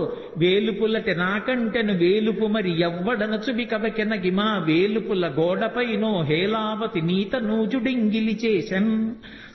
వచ్చిన పిల్లలకి అతిథులకి అన్నం పెట్టకుండా ఏమిటో బొమ్మలను అన్నీ పెట్టి నైవేద్యాలు అంటూ కూర్చుంటామేమిటి, నేనే పెద్ద పరమేశ్వరుండని చెప్పి ఆవిడ కళ్ళు మూసుకు ధ్యానం చేస్తుంటే చక్క చక్కెర పొంగలి అవి తినేసి మిగిలింది ఆ బొమ్మలకి రాహేసి వెళ్ళిపోయాడు. నాకన్నా వేలిపోవడం నీ తిన్నానులే చాలన్నాడు. కొడుకులు లేరని వకసతి వగవగ తన్ను మగనిగా గైకొనినన్ కొడుకులు కలిగెదరనిపై పడినాడిది వినువు శిశువు పనులే తల్లి అంటుంది ఇంకో గోపికొచ్చి. ఏదో పాపం గోపబాలురందరూ ఆవుల్ని పట్టుకుని వెళ్ళిపోయారు. పెళ్ళై చాలా కాలం అయింది, ఈ అమ్మాయికి పిల్లలు పుట్టలేదని ఏదో మాట్లాడుకుంటున్నారు వాళ్ళు. ఎక్కడి నుంచి వచ్చాడో గబగబా వచ్చాడు. మీ ఆయన్ని నమ్ముకుంటే ఏం పిల్లలు పుడతారమ్మా, నన్ను నమ్ముకోనా ఆవిడ మీద పడ్డాడు. అది వచ్చి చెప్పింది ఓ గోపకాంతం. అది ధూర్తచేష్టితంగా కనిపిస్తుంది వినడానికి, కానీ అది ధూర్తచేష్టితం కాదు. పుట్టు గొడ్రాళ్లకు బిడ్డలిచే గోవిందుడే అని భక్తి కలిగి ఉంటే నా యందు అమ్మా నీ గర్భదోషాన్ని తొలగించి నీకు సంతానం ఇస్తాను అని దాని అర్థం. కాబట్టి చేబంతి తప్పెపడనని ప్రాబల్యము తోడ వచ్చి భవనము వెనుకన్ మా పట్టి జలకమాటగ మీ బిడ్డడు వలువ తెచ్చెనల తొకతగునే అంటుంది ఓ గోపికొచ్చి. పడతి నీ బిడ్డడు మా కడవలలో నున్న మంచి కాగిన పాల పడచులకు పోసి చిక్కిన కడవలపో నడిచ యాజ్ఞ కలదో లేదో అంటుంది ఇంకో గోపికొచ్చి. ఎంతమంది ఎన్ని చాడీలు చెప్పారో. ఇన్ని చెప్తే ఆ యశోదంది అన్య మెరుగడు తన ఎంత ఆడుచుండు మంచి వాడితడెగ్గులు మనరమ్మ రామలారత్రిలోకాభిరామలార అంది. ఎందుకమ్మా అని మాట్లాంటారు, మా పిల్లాడు ఎప్పుడు గుమ్మం దాటి వెళ్ళనివాడు అంటుంది. అంటే ఇప్పుడు నేను భాగవతం అంతా నేను ఎక్కడ చెప్పను, మీరందరూ విన్నవాళ్లే. ఒక్కొక్క లీల వెనక మళ్ళీ ఎంతో పరమార్థం ఉంటుంది. ఆ పరమార్థం అర్థమైనా అర్థం అవ్వకపోయినా ఇప్పుడు నేను లీల ఒకటి చెప్తుంటే మీ అందరూ పక్కున నవ్వారు. పక్కున నవ్వారంటే మీ మనసుని స్పృశించిందా లేదా లీల? ఆ చిన్ని కృష్ణుని యొక్క పాదం తగిలింది, ఆయన మనసులోకి వెళ్ళాడు. ఆయన మనసులోకి ప్రవేశించిన ఉత్తర క్షణంలో పాపం ధ్వంసం అవుతుంది. అందుకోసం భాగవత శ్రవణం చేస్తారు. అందుకే భాగవతం సప్తాహంగా వింటూ ఉంటారు. భాగవతం సప్తాహంగా వినడానికి కారణం ఏమిటి అంటే 7 రోజులుగా వినడానికి కారణం 8 రోజు వినకూడదని కాదు. ఎవరు ఎంతకాలం బ్రతికినా బ్రతికేది 7 రోజులే. 70 ఏళ్ళు ఉండనివ్వండి, 80 ఏళ్ళు ఉండనివ్వండి, 100 ఏళ్ళు ఉండనివ్వండి. ఆది సోమ మంగ బుధ గురు శుక్ర శని తప్ప బతకడానికి 8వ రోజు లేదు, చావడానికి 8వ రోజు లేదు. ఉండేది 7 రోజులే కాబట్టి ఆ 7 రోజులు భాగవత శ్రవణం చెయ్యవలసిందే. భాగవత శ్రవణం చేస్తే పరమేశ్వరుని యొక్క అవతార కథలు, కృష్ణ పరమాత్మ యొక్క కథలు వింటే పాపరాశి ధ్వంసం అవుతుంది. కాబట్టి ఆ పాపరాశి ధ్వంసం అవడానికి మార్గం శ్రీకృష్ణ పరమాత్మ యొక్క లీలలు వినడమే. కాబట్టి భాగవత శ్రవణం చేస్తూ ఉంటారు. ఎంతమంది పెద్దలు ఎన్ని రీతులు అనుభవించారో మహానుభావుడు. నేను మీకు తెలుసు, నేను తరచుగా అంటూ ఉంటాను, శ్రీకృష్ణ కర్ణ ఎప్పుడు చదివిందో నేను ఈ భాగవతం, శ్రీకృష్ణ కర్ణామృతం ఇవన్నీ ఎప్పుడో ఏదో సభలో అంటుంటాను. కానీ ఎన్నాళ్ళు అయిందో నేను అసలు ఆ పుస్తకాలు ముట్టుకుని చదివి. ఏదో ఇక్కడ ఏదో కృష్ణావతారం అని ఇవాళ పరమేశ్వరుడు జ్ఞాపకానికి తెస్తున్నాడు కాబట్టి ఆ పద్యాలు చేస్తున్నాను అంతేగాని శ్రీకృష్ణ కర్ణామృతంలో ఆ కృష్ణ పరమాత్మ యొక్క లీలలు ఎంత అద్భుతంగా ఆవిష్కరిస్తాడో. ఓ చోట అంటాడు లీలాశకుడు, ఏదో ఒక గోపకాంత చాలా కాలం అయిపోయింది, ఎవరింట్లోనూ చిక్కపట్టలేదు ఈ కృష్ణుడు, వస్తున్నాడు వెన్నెత్తుకుపోతున్నాడు, ఎలా అయినా పట్టుకోవాలి. యశోద మా అబ్బాయి అలాంటి తప్పులు చేయడం మాని కదా అంటోంది, రెడ్ హ్యాండెడ్గా పట్టుకున్నాడంటారే, అలా వెన్న చేత్తో ఉన్న కృష్ణుడిని పట్టుకోవాలనుకో అని కావాలని కడవ తీసుకెళ్లి గుమ్మం దగ్గర పెట్టి వస్తాడుగా. భలే దొరికారా వీళ్ళు ఎవరో అనుకుంటాడు. వస్తాడు, తను తలుపు చాటును నించుంది, పట్టుకుంటాను ఈసారి. ఈ ఉత్తి చేత్తో ఉంటే మళ్ళీ అమ్మో ఏం దబాయిస్తాడో, కొంచెం నోటికి కూడా పూసుకున్నాక పట్టుకుంటాను అనుకో. తలుపు చాటున నించుని చూస్తుందో వచ్చేసాడు. వచ్చేస్తే తెలిసిపోతుంది అదేంటి, ఏదో చిరుమువ్వ గజ్జెలు చిన్ని కృష్ణ నిన్ను నే కోరి కొలుతూ అన్నట్లుగా ఆ గజ్జెలు పెట్టుకుని వస్తాడు చప్పుడు చేసుకుంటూ. వచ్చి వెనకాల పిల్లలందరూ వస్తారు. ఆవిడ పక్కనే ఉంది పట్టుకుందామని. తెలియదు కదా, తెలియదని మనం అనుకోవాలి అందాక. అందుకు తెలియదు ఆ పక్కనే ఉంది గోపిక పట్టుకోవడానికి. అందుకని ఒక్కొక్కళ్ళని సంజ్ఞ చేశాడు. వచ్చేశారు, తీస్తున్నాడు, పెడుతున్నాడు, చక్కగా ఒక్కొక్కడు పుచ్చుకుంటున్నాడు. బఫే భోజనంలా ప్లేట్ పెట్టుకుని వెళ్ళిపోతున్నాడు తినడానికి. ఆఖరణ అందరే అయిపోయింది లైన్, ఎవరు లేరు కాబట్టి ఇప్పుడు తను తినచ్చు. కూర్చుని అలాగో గోపికలు లేరు, ఈ ఇంట్లో పిచ్చేళ్లు బయట పెట్టి వెళ్ళిపోయారని చెప్పి చక్కగా తీసుకుని ఇలా నోట్లో పెట్టుకున్నాడు. పెట్టుకోగానే గోపిక వచ్చి పట్టుకుంది. పట్టుకుని ఆ కృష్ణుణ్ణి చూసింది. పిల్లాడు కదా, భయపడిపోయి ఇలా అనాలి, ఏమీ అనలేదు, ఇలా చూశాడు. అయ్య బాబాయ్ ఇదేమిటి ఇంత ధైర్యం అనుకుని అసలు ఏమంటాడో చూద్దామని కస్తంబాల, ఎవరు పిల్లాడా నువ్వు, తెలుసు కృష్ణుడని, ఎవరు నువ్వు అని. ఆయన ఏమనాలి, నేను కృష్ణుడిని అనాలి. ఆయన కృష్ణుడిని అనలేదు. బలానుజహ, బలరాముడి తమ్ముడు అన్నాడు. మధ్యలో ఆయన ఊసిందుకు? ఆయన ఏమైనా వచ్చాడా, తిన్నాడా, దొంగతనాలు చేశాడా? అంటే ఎక్కువ మందిని ఇన్వాల్వ్ చేస్తే శిక్ష తక్కువ పడుతుంది. అందుకని పాపం ఏ పాపం ఎరగని అన్నగారిని తీసుకొచ్చాడు. నా పేరు చెప్పడం మానేసి అన్నయ్య పేరు చెప్పడం. కస్తంబాల బలానుజహ. అమ్మ బాబోయ్, గుండెలు తీసిన బంటు, నీ పేరేమిటంటే బలరాముడి తమ్ముడిని అంటున్నాడు, తన పేరు చెప్పట్లేదని ఆవిడ నిక్కిమిహతే. ఇక్కడికి ఎందుకు వచ్చావు? ఓసారి ఇలా చూసి, ఓ మా ఇల్లు కాదా, మన్మందిరాశంకయా, మా ఇల్లు అనుకున్నాను. అమ్మ బాబోయ్, మీ ఇల్లు అనుకుని వచ్చావా? ఇంత నిజంగా గుండెలు తీసిన బంటూరా నాయన నువ్వు అనుకుని ఓ సరే పోన్లే. యుక్తం తం నవనీత పాత్ర వివరే హస్తం కిమద్ధం యసేహే. బాగుందిరా నాయన, మరి వెన్నకుండలో చెయ్యెందుకెట్టావు? ఆయన అన్నాడు వెంటనేను, అమ్మా కాసేపు గట్టిగా మాట్లాడుకుంటా ఉంటావా? మాతకంచన వత్సకం మృగయితం మాదా విషాదం క్షణ ఇత్యేవం వరవల్లవీ ప్రతివచ కృష్ణస్య పుష్ణాతునః. ఎందుకమ్మా అంత గట్టిగా ఊరికే ఏంటి వెన్న కుండలో చెయ్యట్టావు, ఇక్కడికి ఎందుకు వచ్చావు అని అరుస్తాయంటే, మా ఆవు దూడ ఒకటి తప్పిపోయింది, వెన్నకుండలో ఉందేమో అని వెతుకుతున్నాను, అరిస్తే పారిపోతుంది దూడ. వెన్నకుండలో దూడ దూరిందా, చెయ్యి పెట్టి వెతుకుతున్నావా, దూడ పారిపోతుందా అని తెల్లబోయి ఆవిడ చెయ్యి వదిలేసింది, పారిపోయి. అలా నిర్భయంగా గోపకాంత పట్టుకున్నా కూడా తిరగబడి జవాబు చెప్పిన కృష్ణుడు ఉన్నాడే, ఆయన మమ్ము రక్షించుగాక అంటాడు. కృష్ణస్య పుష్ణాతునః. నహ అంటే సంస్కృతంలో మమ్ములను అని. శంకరాచార్యుల వారు సౌందర్యలహరిలో ఎక్కువ వేస్తారు నహ అన్న శబ్దాన్ని. కాబట్టి కృష్ణస్య పుష్ణాతునః, మమ్ము రక్షించుగాక. అబ్బో ఇన్ని అనుభవించాడండి, ఒకటా రెండా? నిద్రపోతున్నటువంటి ఆ చిన్ని కృష్ణుడి దగ్గరికి వెళ్ళి యశోదాదేవి కథ చెప్తోంది. పిల్లలకి ఏదో కథ చెప్పకపోతే నిద్రపోరుగా. అమ్మ ఏదైనా కథ చెప్పు పడుకుంటాను అన్నాడు. సరే చెప్తాను విను అని. ఆవిడికి ఏం తెలుసు పాపం, వచ్చినవాడు విష్ణు అవతారం కృష్ణుడేనని. రామో నామ బభూవ హుం తదబలా సీతేతి హుం తాం పితృవాచా పంచవటీతటే విహరణస్తస్యాహరద్రావణః నిద్రార్థం జననీ కథామితి హరే హుంకారతః శృణ్వతః సౌమిత్రే క్వధనుర్ధనుర్ధనురితి వ్యగ్రాగిరప్పాంతునః. లీలాశుకుడు అంటాడు, అమ్మ కథ చెప్తోంది. రామో నామ బభూవ, రాముడనేటటువంటి రాజుండేవాడు అంది. అన్నాడు. పడుకుంటున్నాడు కదా పిల్లాడు అని ఏదో కథ చెప్పాలి. ఆయన కథే పాపం, ఆయన కథేనా ఆవిడికి ఏం తెలుసు, అందుకని చెప్తోంది.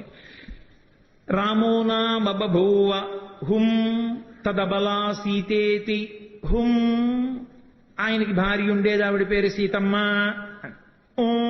అన్నాడు.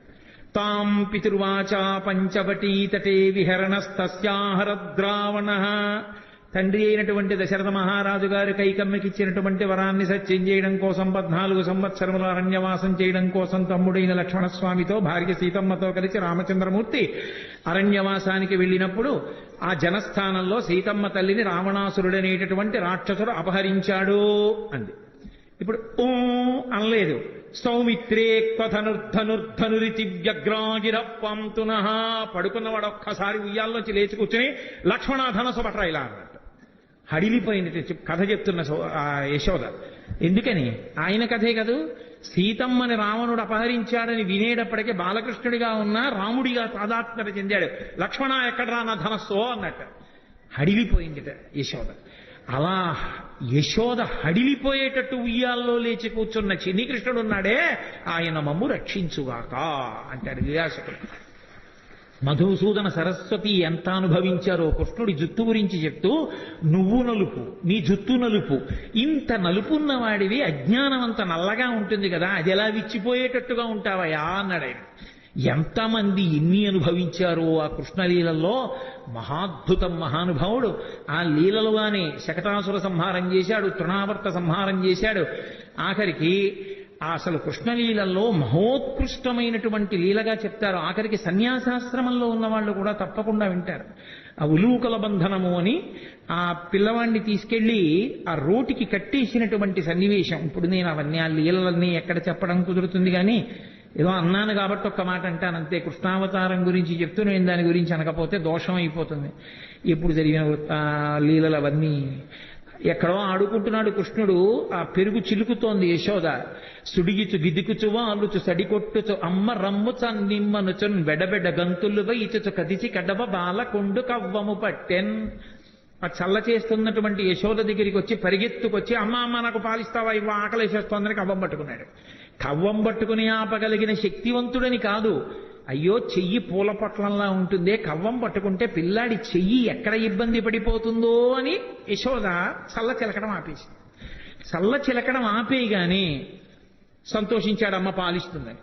గబగబా వచ్చింది, ఒళ్ళో కూర్చోబెట్టుకుంది, పాలిస్తోంది. ఇంతలా పొయ్యి మీద పెట్టిన పాలు పొంగిపోతున్నాయి. కడుపారంజనుబాలు త్రావని శిశిన్ కంజాక్ష పీఠమ్ముపై నిడి పొంగారెడు పాలు దించటకున ఏగంగ తత్బాలుండెక్కుడు కోపంబున వాడి రాతిదది మొత్తం బంబు పోగొట్టి తెంపడరన్ కుంభములోని వెన్నది విద్యాసంకులద్భష్పుడై. అమ్మా నాకు ఓ పక్క ఆకలేస్తుంటే పాలివ్వడం మానేసి సగం పాలిచ్చి నన్ను కిందకి దింపేసి అక్కడికి వెళ్ళి పొయ్యి మీద పాలు పొంగిపోతున్నాయి, వెళ్ళిపోతున్నావా అని కోపం వచ్చేసి పెదిమి అదిరిపోయింది. ఎక్కడ లేని కోపం వచ్చేసింది. కళ్ళు ఇలా నిలిమేసుకున్నాడు, కాటుకంతా ఇలా అంటించేసుకున్నాడు, చేతులకంతా కాటుకు పెట్టేసుకున్నాడు. అమ్మ నాకు కడుపు నిండా పాలు ఇవ్వలేదన్నాడు. అక్కడ ఉన్న రాయి ఒకటి తీశాడు, ఆ చల్ల చేస్తున్న కుండకేసి కొట్టాడు, కుండ బద్దలైపోయింది. ఆ పాలని మజ్జిగంతా కిందకు వచ్చేసింది. ఆ వెన్న ముద్ద ఇలా అరిచేతిలోకి తీసుకున్నాడు. ఆ వెన్న ముద్ద పట్టుకుని అక్కడి నుంచి బయలుదేరి అమ్మ అక్కడ పాలు దింపి వెనక్కి వచ్చి ఎక్కడ తనని పట్టుకుంటుందో అని మెల్లిగా బయటికి వెళ్ళిపోయి ఓ రావులో ఒకటి తిరగేసి ఆ గోడ మీద ఉన్న ఓ కోతికి పెడుతున్నాడు. పెడుతుంటే అమ్మ పాలు దింపిటి వచ్చింది, కుండ బద్దలైపోయింది, వెన్నంతా కింద పడిపోయింది, మజ్జిగంతా కారిపోయింది. అదే నీళ్లల్లా ఓ గుడ్డేసి వత్తడానికి ఉండదు, మజ్జిగ కాలు జారిపోతుంది, మళ్ళీ ఏ పిండో తీసుకొచ్చి వత్తాలి అదంతా. లాలనమున బహుదోషము లూలింప్రాపించు తాడనోపాయములన్ చాలా గుణంబులు కలుగును తాడనంబె బాలురకును పద్యంబరయన్. ఈ పిల్లాన్ని అల్లరి చేస్తుంటే ఫోన్ లేని ఊరుకుంటుంటే వింటలేదు, ఇవాళ కట్టేస్తాను కొట్టేస్తాను అని ఏడురా వీడని చెప్పి చూసింది. అంత తొందరగా ఏం దొరుకుతాడేమిటి? పెద్ద యుద్ధానికి వెళ్లేదల్లా చీర తీసింది, పైకి కొంగు దోపింది, ఈ కొంగు తీసింది, ఇలా చుట్టూ తిప్పింది, గట్టిగా కట్టుకుంది. ఆ జడ తీసింది, ఇలా చుట్టూ ముడేసుకుంది, పూలు గట్టిగా పెట్టుకుంది, ఆ పమిట తీసింది, గట్టిగా పెట్టుకుంది. ఇక కొడుకుని పట్టుకోవడానికి పెరిగెడుతుందనమాట. ఆయన అమ్మ ఎక్కడొస్తుందో అని అనుమానం ఆయనకి ఉంది. ఓ పక్క కోతికి పెడుతున్నాడు కానీ దొంగేడు పేడుస్తూ, అమ్మ నువ్వు నాకు కడుపు నిండా పాలు ఇవ్వలేదమ్మా, మధ్యలో వెళ్ళిపోయావమ్మా అంటున్నాడు. వెనక్కి చూసుకుంటున్నాడు. చూశాడు, అమ్మ వచ్చేసింది. వచ్చేసిందని చూసి చూడడం ఏమిటి, రోలు మించి దూకేశాడు.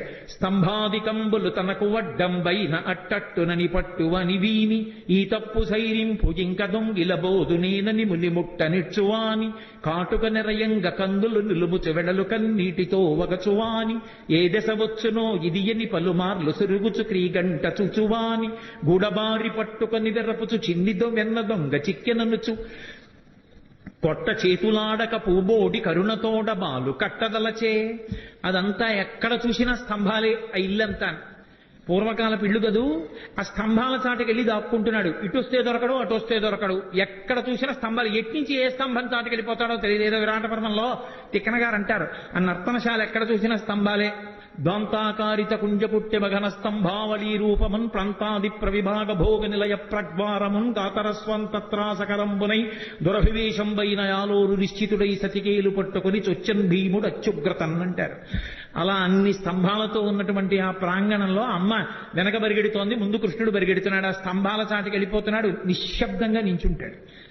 అమ్మ పరిగెత్తి పరిగెత్తి ఆయాస పడిపోయి ఇలా చెమట్లు కారిపోతూ ఏడి పిల్లాడని చెప్పి ఇలా చూస్తుంటే ఏమీ తెలియని వాళ్ళ ఇలా కన్ను నిలివేసుకుంటూ దొంగేడు పేడుస్తూ దాని పక్క నుంచి ముఖం ఒకటి బయట పెట్టి, అమ్మ అమ్మ నన్ను కొట్టకమ్మా, నన్ను పట్టుకోకమ్మా, నేను ఇంకెక్కడికి దొంగతనానికి వెళ్ళనమ్మా, వెన్న పట్టరానమ్మా అడిగిందా అమ్మ ఇవన్నీ.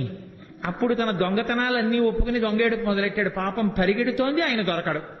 ఆఖరికి చూశాడు చూశాడు చూశాడు వడల చెమటల గయ నుత్తరీయము జార తిరుముకున్న విరులు నేలజార పట్టరాని తనను పట్టెదనని చింత కట్టుకున్న తల్లి కరుణ చూచి.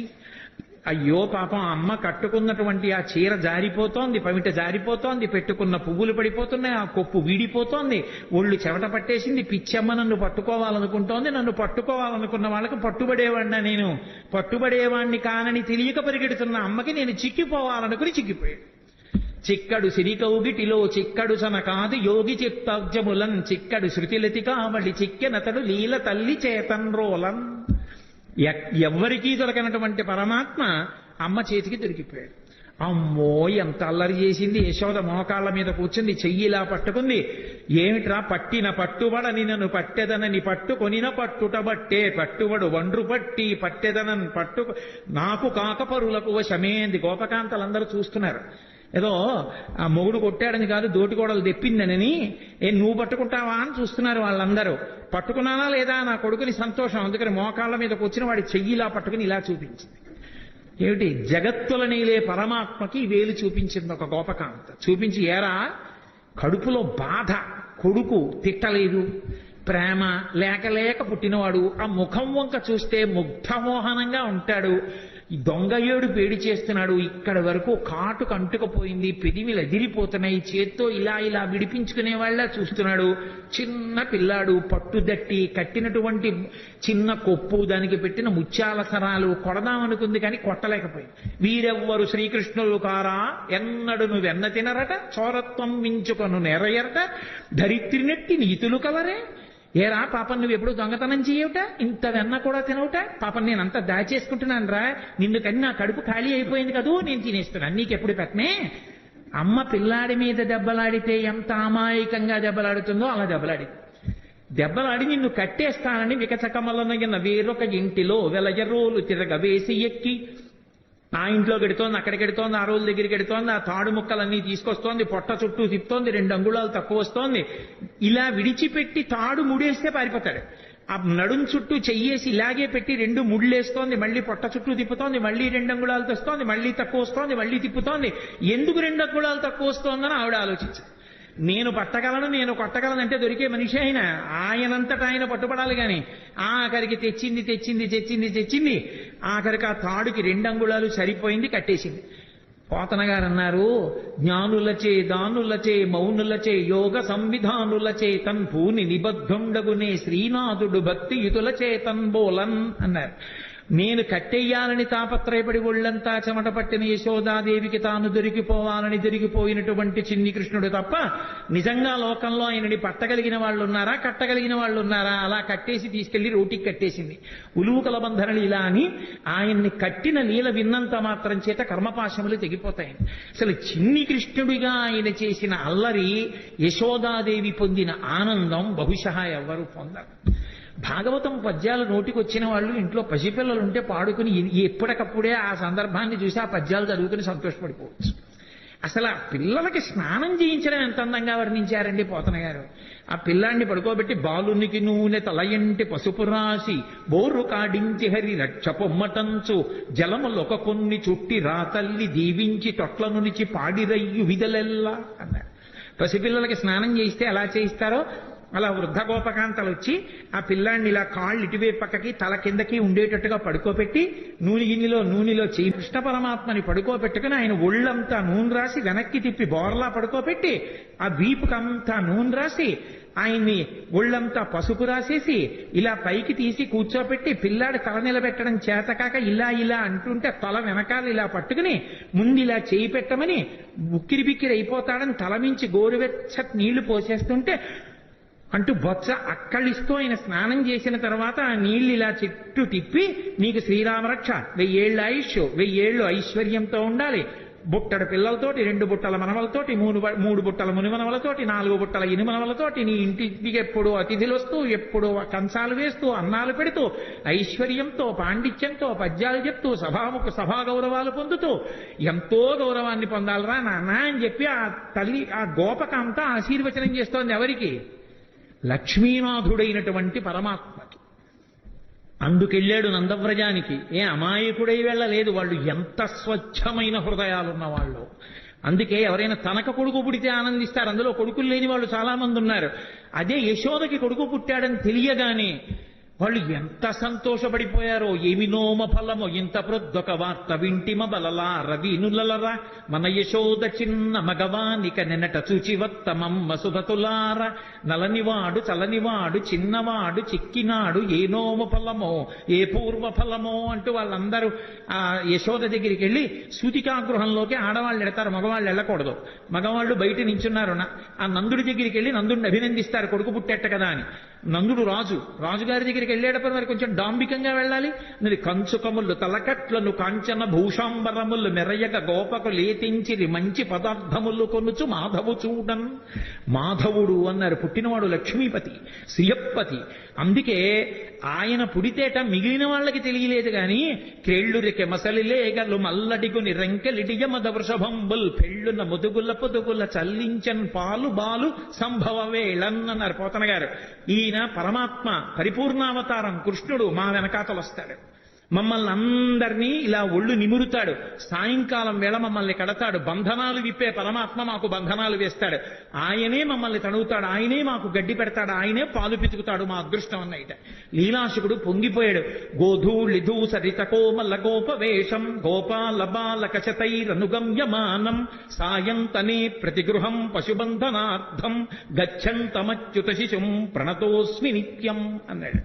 ప్రతిరోజు సాయంకాలం అయ్యేటప్పటికి ఆ ఆవుల్ని దూడల్ని కొన్ని వేల దూడల్ని తరువుకొస్తూ వాటన్నిటికీ పేర్లు పెట్టేవాడు. సే లక్ష్మి, అంబ, కళ్యాణి, సరస్వతి, పార్వతి మీ అందరిగో వీళ్ళ ఇంట్లోకి వెళ్ళిపోండి అనేవాడు. ఆవులన్నీ వీళ్ళ ఇంట్లోకి వెళ్ళిపోయి ఆ గోపకాంతలందరికీ చిన్ని కృష్ణుడిని చూస్తే సంతోషం. కృష్ణ ఈ పార్వతి అస్సలు మాట వింటలేదు, కొంచెం కట్టేసి వెళ్ళిపోదు అనేవాడు. అంటే ఆ ఆవు పలు పట్టుకుని ఇలా గట్టిగా లాగుతుంటే డొక్కలు అక్కలించిపోయి ఉరప్పంజరం బయటికి వస్తే ఆ ఆవు నిగడదని నించుని ఆఖరికి ముందుకి గబుక్కును వదిలేస్తే కింద పడిపోయిన కృష్ణుడు మళ్ళీ లేచి ఆ పలుపు పట్టుకుని వెళ్ళి కట్టేస్తుంటే ఆ గోపకాంతలు నవ్వేవార్త. అందరి బంధనాలు విప్పేసే కృష్ణ, నువ్వు సాయంకాలం గోధూళి మీద పడి ఉండగా వెళ్ళి ఆ ఆవుల్ని కడుతున్నటువంటి దృశ్యం నా మనసులో నిలబడిపోయింది, ప్రతిరోజు నమస్కరిస్తానన్నాడు విరాచకుడు.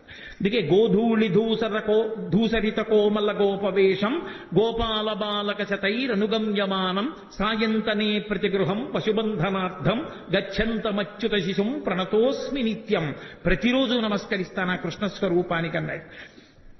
ఆవులు దూడలు ఎంత పొంగిపోయాయో, కృష్ణుడు పుట్టాడని షేరు పాలిచ్చే ఆవులు 2 షేర్ల పాలిచ్చేసాయి.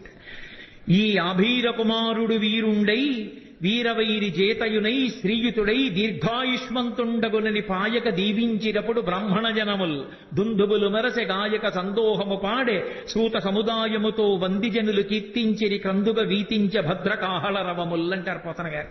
ఆ నందుడు ఎంత సంతోషపడిపోయాడో, ఎన్ని గోవులు దానం చేసేశాడో. ఆఖరికి వసుదేవుడు కూడా కారాగారంలో ఉండగా పరమాత్మ నా కడుపున పిల్లవాడుగా పుట్టాడని స్నానము చేయక రామిని ఆనంద రసాబ్ధిమగ్నుండై ధేనువులను 10,000 విప్రులకును మానసికముగ ధారవోసె మరిగిచ్చుటకున్నాను. 10,000 గోవుల్ని మానసికంగా ధారపోసేసేట. శ్రీ మహావిష్ణువు నా కొడుకుగా పుట్టాడు అని వసుదేవుడిచ్చాడు. ఓ భద్రకాహళములు మోగై దుందువులు మెరసై సూత సముదాయముతో వందిజనులు కీర్తించారు. ఎంత సంతోషపడిపోయారో. అసలు కృష్ణలీలలో అద్భుతం ఏంటంటే, పుట్టిన పిల్లాడికి నీళ్లు పోసి వాళ్ళు తీసుకెళ్లి 11వ రోజున ఉయ్యాల్లో వేశారు. ఉయ్యాల్లో వేసి పడుకోబెడదామని ఉయ్యాలా ఊపుతున్నారు. ఏదో ఎవరికి వచ్చిన పాట వాళ్ళు పాడుతున్నారు. అందరూ ఎంఎస్ సుబ్బలక్ష్మి గారు, లతా మంగేష్కర్ అక్కర్లేదు పిల్లల్ని పడుకోబెట్టడానికి. తల్లి ఎవరు ఏదో పాట పాడుతుంది. ఎంతమంది గోపకాంతలు వచ్చి పాట పాడిన నిద్రపోడే. అందున ఉయ్యాలా ఊపి పడుకోబెట్టేటప్పుడు పిల్లాడు పడుకోవట్లేదంటే పిల్లాడు కనపడుతూ ఉండగా కాకుండా ఇలా ఉయ్యాల దగ్గరికి చేసి పట్టుకుని ఇలా ఇలా ఇలా ఇలా ఇలా అని పాట పాడి పడుకుని ఉంటాడు. అనుకుని పాపం ఎంతో ఇదిగా ఇలా విప్పి చూస్తే గుడ్లు 2 ఇలా పెట్టుకుని చూస్తున్నాడు. ఏమిటమ్మా పిల్లాడు ఎంతకీ పడుకోడు, ఇదేం పిల్లాడే అని చెప్పి ఆ భుజం మీద వేసుకుని పాట పాడి ఎంతో తిప్పి తిప్పి తిప్పి తిప్పి ఇలా చూడటం కుదరదు కదూ. పడుకున్నాడా అంటే ఏం పడుకున్నాడు, గుడ్లేసుకు చూస్తున్నాడు. ఏం చేసినా పడుకోడు. ఇదెక్కడ పిల్లాడని ఆఖరికి యశోదాదేవి వచ్చి తల్లికి ఆఖరికి పెద్ద బ్రహ్మాస్త్రం ఏంటంటే బోర్లా పడుకోబెట్టేసి వీపు మీద ఇలా ఇలా ఇలా ఇలా కొట్టేస్తుంది. ఆ తొడ ఊపుతాను కొడుతోంది. ఎంతకీ పడుకోడు, వీపు చిట్లిపోతోంది. ఇదేమిటి ఆది కూర్మంగా ఉన్నప్పుడు మందర పర్వతం తిరిగినా బాధపడలేదు కానీ ఈ కృష్ణావతారంలో ఇలా కొట్టేస్తున్నారు, నన్ను ఎందుకు ఇలా ఊపేస్తున్నారు అనుకున్నట్ట. లోకములు నిదురపోవగత నిదురుంపని శుభగుడు రమణులు జోకొట్టిపాడ నిదురం గైకును క్రియ నూరకుండె కనుజరవకయున్నన్నారు పోతన గారు. ఓహో, ఈ దిక్కుమాలిన ప్రపంచానికి అలవాటు ఉంది, నిద్రపోతుంటారు వీళ్ళు కళ్ళు మూసుకొని. నాకు నిద్రపోవడం అలవాట్లేదు. నేను నిద్రపోతే లోకాలు నిర్వహించేవాడెవరు? నేను పడుకోమని జోకొట్టేస్తున్నారు, నేను కళ్ళు మూసుకోపోతే వీళ్ళు ఇలాగే కొడతారని నిద్రపోయిన వాళ్ళ కళ్ళు మూసుకున్నట్టు. అప్పుడు వాళ్ళు సంతోషపడిపోయి జోజో కమలదలి క్షణ జోజో మృగరాజ మధ్య జోజో కృష్ణ జోజో పల్లవకర పద జోజో పూర్ణేందువదన జోజో యనచున్. సామాన్య గృహాల్లో జోజో జోజో అంటూ ఏ పాటలు పాడతారో పోతన గారి పద్యాలకి కూడా జోజో అని అలాగే పడిపోయింది. మహానుభావుడు ఎంత దర్శనం చేశాడో. ఆ యశోద ఎన్ని ఆటలాడాడు నిజంగా యశోదతో. ఎక్కడికో వెళ్ళేవాడు చాటున కూర్చుని ఎవ్వరూ చూడకుండా మట్టి తినేస్తుండేవాడు. బలరాముడు వచ్చి అమ్మ అమ్మ మట్టి తినేస్తున్నాడమ్మా అనేవారు. అమ్మ వెళ్ళి ఆ నోరంతా శుభ్రంగా నోట్లో వేలు పెట్టి కడిగేస్తుంది. అమ్మ ఇలా ఇలా ఇలా పళ్ళ మధ్యలో పెట్టి కంఠం పట్టుకుని కొంచెం ఉమ్ము అని చెప్పి కడిగించి నాలికి ఇలా ఇలాను అనే దవడల్లో ఉన్న మట్టి అంతా తీసేసి వేలు పెట్టి ఇంకెప్పుడు ఇలా అనేది కానీ కొట్టలేకపోయేది. ఎందుకని? సర్వ జగత్తులను నిర్వహించే పరమాత్మ ముఖంలో ఆ సంతోషం, ఆ నవ్వు చూసేటప్పటికి ఆవిడ ఏమీ చేయలేకపోయేది. ఆఖరికి ఓ రోజున మళ్ళీ దొంగతనంగా మట్టి తినేస్తున్నాడు. ఆయన భార్యేగా భూకాంత మట్టి తింటున్నాడు. చూశాడు బలరాముడు. అమ్మ అమ్మ మళ్ళీ మట్టి తినేస్తున్నాడమ్మా అన్నయ్య అన్నాడు. ఆ తమ్ముడు మట్టి తినేస్తున్నాడమ్మా.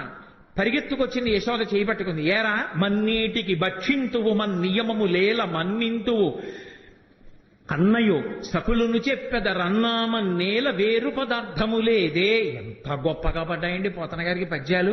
ఏరా అన్నయ్య చెప్పాడు, నీ స్నేహితులు చెప్తున్నారు మన్ను తింటున్నావు. ఇది ఎక్కడికి కర్మరా? మన్ను తినడం ఏమిట్రా? చక్కటి వెన్నలేదా ఇంట్లో? పాలు లేవా? ఇటు మట్టి తింటాయేమిటి? అంతే. ఇలా చూశాడు అన్నయ్య వంక నేరం చెప్పాడని. స్నేహితుల వంక చూశాడు. ఇంత పిల్లాడు కళ్ళకి కట్టినట్టు చూపించారండి పోతన గారు. అమ్మిలా చేయి పట్టుకుని మోకాళ్ళ మీద కూర్చుంది. ఎక్కడికి తప్పించుకోలేడు. తన మీద చాడీలు చెప్పి పట్టించేస్తున్నారని కోపం. అందుకని అమ్మా మన్ను తినంగనే శిశువునో యాకొంటినో వెర్రినో నమ్మంజూడకు వీరి మాటలు మదిన్న నీవు కొట్టంగ దారి మార్గము ఘటించి చెప్పెదరు కాదే నిన్మదీయస్య గంధం ఆఘ్రాణము చేసి నా వచనము తప్పైన దండింపవే అన్నాడు. ఏమిటమ్మా నేనేమన్నా పిల్లాన్ని అనుకుంటున్నావా, చేతకాని వాడిని అనుకుంటున్నా? అన్నయ్య తమ్ముళ్ళు అలాగే చెప్తారమ్మా స్నేహితులందరూ. నేనేం మట్టి తినలేదమ్మా, నిజంగా నేను మట్టి తినుంటే అమ్మా నేను నోరు తెరుస్తాను, వాసన చూడమ్మా, నా నోరు వాసన వస్తే నన్ను కొట్టేయమ్మా అన్నాడంతే. పిల్లాడంత దబాయించంత గబగబగబగబ మాట్లాడేస్తుంటే ముచ్చటేసేసింది శివరికి. ఏది నోరు తెరు వాసన చూస్తాను అని నోరు తెరిచాడు. పిచ్చి తల్లి వాసన చూద్దామని దగ్గరికి వెళ్ళింది. ఆ లలితాంగి కనుంగొనె బాలుని ముఖముందు జలధి పర్వత వన శిఖి భూగోళ తరణి శశి దిక్పాలాధికారండంబైన బ్రహ్మాండంబున సమస్త బ్రహ్మాండములు నందవ్రజం తను నందుడు కూడా కనబడ్డారు. కలయో వైష్ణవమాయయో ఇతర సంకల్పార్థమో సత్యమో తలపన్నేరగయున్నదానను యశోదాదేవి కానో పరస్థలమో బాలకుడెంత వీని ముఖస్థంబై అజండమ్ము ప్రజ్వలమయ్యుండుటకేది హేతువో మహాశ్చర్యంబు చింతింపగన్. ఆశ్చర్యపోయింది. వీడి పిల్లాడా పరమాత్మ అనుకుంది. తనని ఎక్కడ పరమాత్మ అనుకుంటుందో అమ్మ ప్రేమకి దూరం అయిపోతానని మాయకి అమ్మేశాడంతే. చీకటి పడింది. ప్రదోష వేళలో పిల్లలకి అన్నం పెడుతూ పూర్వం చీకటి పడేటప్పటికీ అమ్మా మాధవ కబలం తల్లే అంటూ వచ్చేవారు. ఇంట్లో మిగిలింది ఏమైనా ఉంటే వాళ్ళకి వేసేసేవారు. వాళ్ళు ఆ పిలుపు అది వాళ్ళ రూపం కొంచెం భయంకరంగా ఉండదు. కర్ర పట్టుకుని సాయంకాలం వేళ కుక్కలు వెంటపడతాయని ఓ సిల్వర్ బళ్ళం పట్టుకుని వస్తుండేవారు ఇంటి ముందుకి. అమ్మా మాధవ కమలం తల్లే అన్నాడు. అప్పుడే చెప్పింది, ఒరే అన్నం తినరా అని. ఆ కథ చెప్పి ఈ కథ చెప్పి నోట్లో అన్నం పెడదా అంటే అని పెట్టు కూర్చున్నాడు. తింటలేదు అన్నం. కోపం వచ్చి అంది యశోద, భిక్షులు ఒత్తురు ఎచ్చిన భిక్షాపత్రమున వేచి బెగడించి నిను శిక్షింతురని చెప్పిన భిక్షులకని తల్లి కనియు భీతిల్లు నృపా. అవునరా, నేను పిలిచి ముద్దుగా చక్కగా గోరుముద్దలు కలిపి వెన్న అన్నం పెడితే ఎందుకు తింటావు? కాసేపు ఆగి ముష్టి వాళ్ళు వస్తారు, అమ్మా మాధవ కబలం తల్లి అంటారు. నిన్ను తీసుకెళ్లి వాడి పాత్రలో పారేస్తాడు. వాడు అందులో పెట్టి మూత పెట్టి నిన్ను పట్టుకుపోతాడు. వాళ్ళు ఊరి చివర రావి చెట్టు కింద కూర్చుంటారు బాగా చీకటి పడ్డాక. అప్పుడు మూత ఇస్తారు, నిన్ను అక్కడ కూర్చోమంటారు. వాళ్ళు తెచ్చుకున్న అన్నం అంతా తింటారు. అప్పుడు ఆకలి వేస్తుంది కదా. అప్పుడు బాబు నాకు కూడా కొంచెం పెట్టరా అండి అని అడుగుతూ కానివి నోర్మయ్ అని వాళ్ళు తింటారు. అప్పుడు ఏడుస్తూ కూర్చుంది. కానీ అప్పుడు అమ్మ ఉండదుగా పెట్టడానికి అంది. అలా చూస్తున్నాడు. ఈలోగా నిజంగా ఎవడో వచ్చి అమ్మ మాధవ కబలం తల్లి అన్నాడు. ఏదో పట్టుకెళ్ళి వేద్దామని పాప ఆవిడ అటు తిరిగింది. వెనక నుంచి వచ్చి అమ్మని గట్టిగా పట్టేసుకుని రెండు కాళ్ళ మధ్యలో తలపెట్టేసి అమ్మ అమ్మ నన్ను వేసేయకమ్మా మాధవ కబలం తల్లి అంటూ వచ్చిన బిచ్చగాడికి వేసేయకమ్మా అన్నాడు. ఏమిటో పొద్దున్న నోట్లో లోకాలు చూసినట్టు అనిపించింది. కానీ నా భ్రాంతి పిచ్చి పిల్లాడి ఇంత భయస్తుడు వీడి నోట్లో లోకాలు ఏమిటని పిచ్చి తల్లి మళ్ళీ మాయ వహించి కన్యం కుడుపుతూ పాలు తాగుతూ ఉండేవాడు. మళ్ళీ విశ్వరూప సందర్శనం చేయించాడు తల్లికి. అసలు నిజంగా యశోద ఆడుకున్న ఆటలు విన్న పరీక్షిత్తు గుండెలు బాధేస్తున్నాడు. జగదీశ్వరునకు చన్నిచ్చు తల్లిగా ఏమి నోమునో చెయ్యి యశోద, పుత్రుడంచు అతని పోషించు తండ్రిగా నందుడేమి చేసే నందితాత్మ అని అడిగాడు. ఏమిటి లోకాలని పరిపాలించగలిగినటువంటి పరమేశ్వరుడికి తీసుకెళ్లి నా కొడుకని చెప్పి పాలివ్వడమా? ఈ లోకాలన్నిటికీ ఇలా వేలు చూపించగలిగిన పరమాత్మకి నందుడు వస్తుంటే భయం భయంగా నక్కి నించోడమా? ఆయన చెప్పులు ఇప్పితే తీసి పక్కన పెట్టడమా? నాన్నగారండి నాన్నగారండి అని మంచినీళ్లు తెచ్చివ్వడమా? ఏరా అంటే నాన్నగారండి ఆవుల్ని తీసుకొచ్చాను అని భయం భయంగా చెప్పడమా? ఏం పుణ్యం చేశారయా వీళ్ళిద్దరూ అంటే ధరాద్రోణుల వృత్తాంతం చెప్పవలసి వచ్చింది శుకబ్రహ్మ. మహానుభావుడు కృష్ణ భగవానుడి లీలలు ఎన్ని లీలలండి, కళ్ళకి కట్టినట్టు వర్ణించారు. నేను ఇన్ని లీలలు ఎందుకు తలకొట్టుకు చెప్తున్నానంటే కృష్ణావతారంలో కృష్ణలీలలు వింటే మనసు మీద దాని ప్రభావం ఉంటుంది అని ఓ వాక్యం చెప్తే దాని అర్థం ఏమిటో బాగా ఆవిష్కరించిన వాడిని కాకుండా పోతానని. అవి వింటున్నప్పుడు మన మనసులో కృష్ణ పరమాత్మ యొక్క ముద్ర ఎలా పడుతుంది, ఆ లీలల వలన మనకి ఎంత ప్రయోజనాన్ని చేకూర్చాలని చేశాడన్న దానికోసం నేను ఈ లీలల్ని ఆవిష్కరించడం జరిగింది. నిజంగా కాళీయమర్దనంలో విసదామోదరు పాదఘాతనకతుల్ వేవేల చందంబులన్ ప్రసభాటోపముచూప బాపపణ భృచ్చటామండలం వసహం వై పగిలిన్ మళుల్ చదరగా నాస్యంబులన్ చోణితం బెసగన్ దంస్టలు నుగ్గుగాక గరడ వహ్నిజ్వాలికల్ వెల్వడన్. ఆ తోక పట్టుకుని ఆ పడగల మీదకెక్కి ఒక్కొక్క పడగ కిందకి దిగేట్టుగా గుద్ది పైకి లేస్తుంటే మళ్ళీ ఎక్కి తొక్కుతుండేవాడు. యమునా వీచ మృదంగ వజ్జములు మ్రోయం తీర గోపౌఘర్ష మనోజ్ఞ ధనితంబు గేయముగ జంచత్కాళి తవ్యాళి రంగ తరంగ తలంబునన్ పశుపతిన్ గంజాక్షు నిర్మద్దనాక్షము హృద్యాద్భుత భీమమై పరగ దివ్యశ్రేణి చూచెందివిన్. అద్భుత అద్భుతమైనటువంటి తాండవం ఆ కాళీయుడి పడగల మీద. ఎన్ని లీలలు, ఎన్ని లీలలు, ఒకటా రెండా, ఎన్ని లీలలు చేశాడో మహానుభావుడు. ఆఖరికి గోపాల బాలురందరితో కలిసి చల్ది తినడం. మనం ఏదో ఆ కార్తీక మాసం వచ్చేటప్పటికి వనభోజనం వనభోజనం అంటాం. అసలు నిజంగా వనభోజనానికి ఆద్యుడెవరు అంటే కృష్ణ పరమాత్మే. గోపాల బాలురందరితో కలిసి చల్ది బంతులు తినడం కోసమని బయలుదేరాడు. ఏదో ఇంట్లో ఉన్నటువంటి సద్యన్నం ఆవకాయ ముద్దలు పట్టుకుని బయలుదేరారు వాళ్ళందరూ. ఓడి పెసరావకాయ, ఓడి ఆవకాయ, ఒకటి మాగాయ, ఒకటి కాయావకాయ, రకరకాల బూరగాయలు అన్ని పట్టుకుని బయలుదేరారు. అందరూ వెళ్ళారు. చిత్రం ఏమిటంటే ఆ పిల్లలకి కృష్ణ పరమాత్మ చెప్తే తప్ప ఆకలేస్తోందన్న విషయం కూడా తెలియదు. ఆ స్వరూపం అటువంటిది. ఎండన్మగ్గితిరకటింబడితిరా రెండు ఎలా విచారింపగా రెండో బాలకులారయనచున్. ఆకలేస్తోంది, మీకు ఎండెక్కిపోయింది, రెండిరా అన్నం తినండిరా అని అందరినీ పిలిస్తే వాళ్ళు ఇలా పంక్తి వేసుకుని తినరు వాళ్ళు. ఎందుకంటే వాళ్ళకి కృష్ణుడు కనపడాలి. అందుకని వాళ్ళు గుండ్రంగా కూర్చుంటారట. పోతన గారు అన్నారు, జలజంత స్థిత కన్నికం తిరిగిరా కూర్చుండి వీక్షించుచున్ శిలలున్ పల్లవముల్ లతల్ తీగలు పత్రంబులు పుష్పంబులు కంచంబులుగా భుజించిరతటన్ గోపర్భకుల్ భూవర. జలజాంత స్థిత కన్నికం తిరిగిరా సంఘంబులయ్యున్న. వాళ్ళందరూ ఒక పద్మం ఎలా ఉంటుందో దానికి రేకులు చుట్టూ ఎలా ఉంటాయో అలా ఉంటే మధ్యలో దుద్దులో కృష్ణుడు నించుంటాడు. వాళ్ళకి ఎంత భక్తి అంటే తెలిసో తెలియకో ఆ మధ్యలో నిలబడిన కృష్ణుడు ఏదో పరమాత్మ స్వరూపంగా నిలబడ్డం కాదు. ఆవుల్ని దూడల్ని కాసే కృష్ణుడు ఎలా ఉంటాడో అలాగే మట్టి కాళ్ళతో మట్టి చేతులతో పొద్దున్న స్నానం చేయరు, సాయంకాలం స్నానం చేస్తారు గోపాల బాలురు. అందరితో కలిసి వచ్చి వాళ్ళ మధ్యలో నిలబడి కూర్చుని తినడం కూడా కాదు, అలా నిలబడి కడుపున దిండుగా కట్టిన వలువలో లాలిత వంశనాళంబుజునిపి విమల శృంగంబు నువేత్రదండంబు నుజారిరా నీకడా సంక నిరిగి మీగడ పెరుగుతో మేళవించిన చల్ది ముద్దయా వలిచే తన నయనునిచి చలరేగి కొసరి తెచ్చిన బూరగాయలు వేళ్ల సందులను తాన నయనునిచి సంగడీల నడుమ చక్కద కూర్చుండి నర్మభాషణముల నగవు నెరపి యాగభుక్త కృష్ణుడమరులు వెరగొంద శైశవంబు మెరసి చల్ది కుడిచే. పోతన గారు పొంగిపోయారంతే. అసలు ఆయన మధ్యలో నిలబడి ఆ పైన దట్టి తీసి ఇలా కడుపుకి అడ్డంగా పెద్ద బట్ట కట్టి ఏదో దిండు కట్టినట్టుగాను ఆ వేణువు తీసి అందులో పక్కకి దోపుకుని ఆవుల్ని దూడల్ని పిలవడానికి ఉపయోగించేటటువంటి బూర కర్ర తీసి చంకలో పెట్టుకుని ఈ చెయ్యి ఇలా అంటే ఓ పడిపోతాయి, అందుకని ఇలాగే పెట్టుకుని అమ్మ పెట్టినటువంటి ఆ మేగడ పెరుగు ముద్ద ఒకటి ఎడం చేతిలో పెట్టుకుంటే కృష్ణ కృష్ణ మా ఇంట్లో ఆవకాయ పెచ్చు తినని ఓడిచ్చాడు, మా ఇంట్లో మాగాయ ముక్క తినని ఓడిచ్చాడు, అవన్నీ వేళ్ల మధ్యలో పెట్టుకుని ఇలా నాక్కుని ఇలా ముద్ద తింటూ వాడిచ్చిన ఎంగిలి ముద్ద తింటూ వాళ్ళల్లో వాళ్ళు ఇందులో పాత్రలోది అందులో పాత్రలోది ఏరుకు తినేస్తుంటే నేను ఇందుకు ఇలా చేయించుకోవడం. అందుకని అలా తినేస్తుంటే వాళ్ళు సంతోషంగా ఆ మధ్యలో నిలబడి తింటున్న ఎవరా కృష్ణుడు. యాగభోక్త కృష్ణుడమరులు వెరగొంద శైశవంబు మెరసి చల్ది కుడిచే. యాగభోక్త అయిన కృష్ణ పరమాత్మ స్వాహాకారంతో ఇస్తే తినవలసిన వాడు గోపాల బాలుల మధ్యలో ఇంగిళ్ళు తింటుంటే రంభాదులు నాట్యం చేశారు పైన. ఏమీ ఆశ్చర్యం రా, ఇంతకి కిందకు వచ్చేశాడో పరమాత్మ.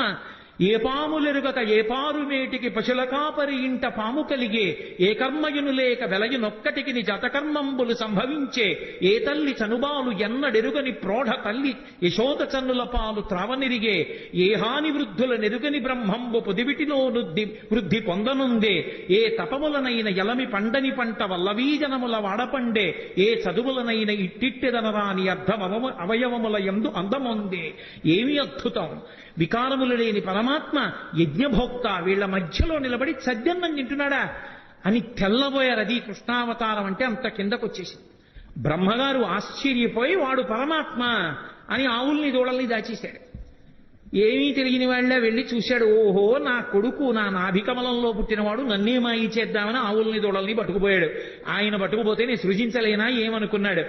మళ్ళీ ఏ ఆవుల్ని ఏ దూడల్ని ఏ మచ్చలున్నదాన్ని అలా ఆవుల్ని దూడల్ని చూసి ఇలా వచ్చేటప్పటికి పిల్లల్ని దాచేశాడు. వీళ్ళని దాచేస్తే నేను సృజించలేనా ఏమనుకున్నాడు. కరములు పదములున్ శిరంబుల్ లవనగ్నంబుల్ ముఖములున్ కందులు ముక్కులున్ శ్రవణముల్ దండనంబర సడ్వేణు విషాణ భూషణ భయో భాష భాషాగుణాఖ్యాన తత్పరతల్ద వీడవకుండ దల్చె విబుడా వత్సర్భ కాకారముల్.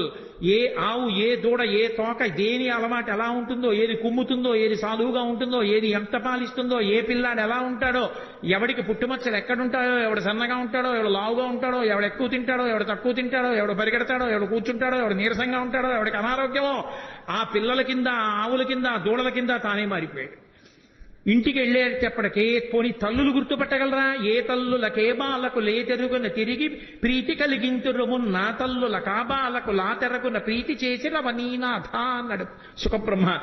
ఏ తండ్రి దగ్గర ఏ పిల్లవాడు ఎలా ప్రవర్తిస్తాడో అలాగే ప్రవర్తించేటట్టుగా తానే మారిపోయి ఇంతమందితో ఉన్నాడు.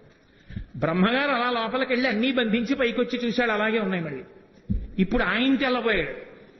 బ్రహ్మ పంపునగాని సృష్టి జరగదు ఎప్పుడు, బ్రహ్మనొక్కడగాని వేరొక బ్రహ్మ లేడు సృజింపంగా, బ్రహ్మ నేను సృజింపక ఏ బ్రహ్మమందు సృజింపబడే ఆ ఒక్కటి బ్రహ్మవు అది చూడగాన్.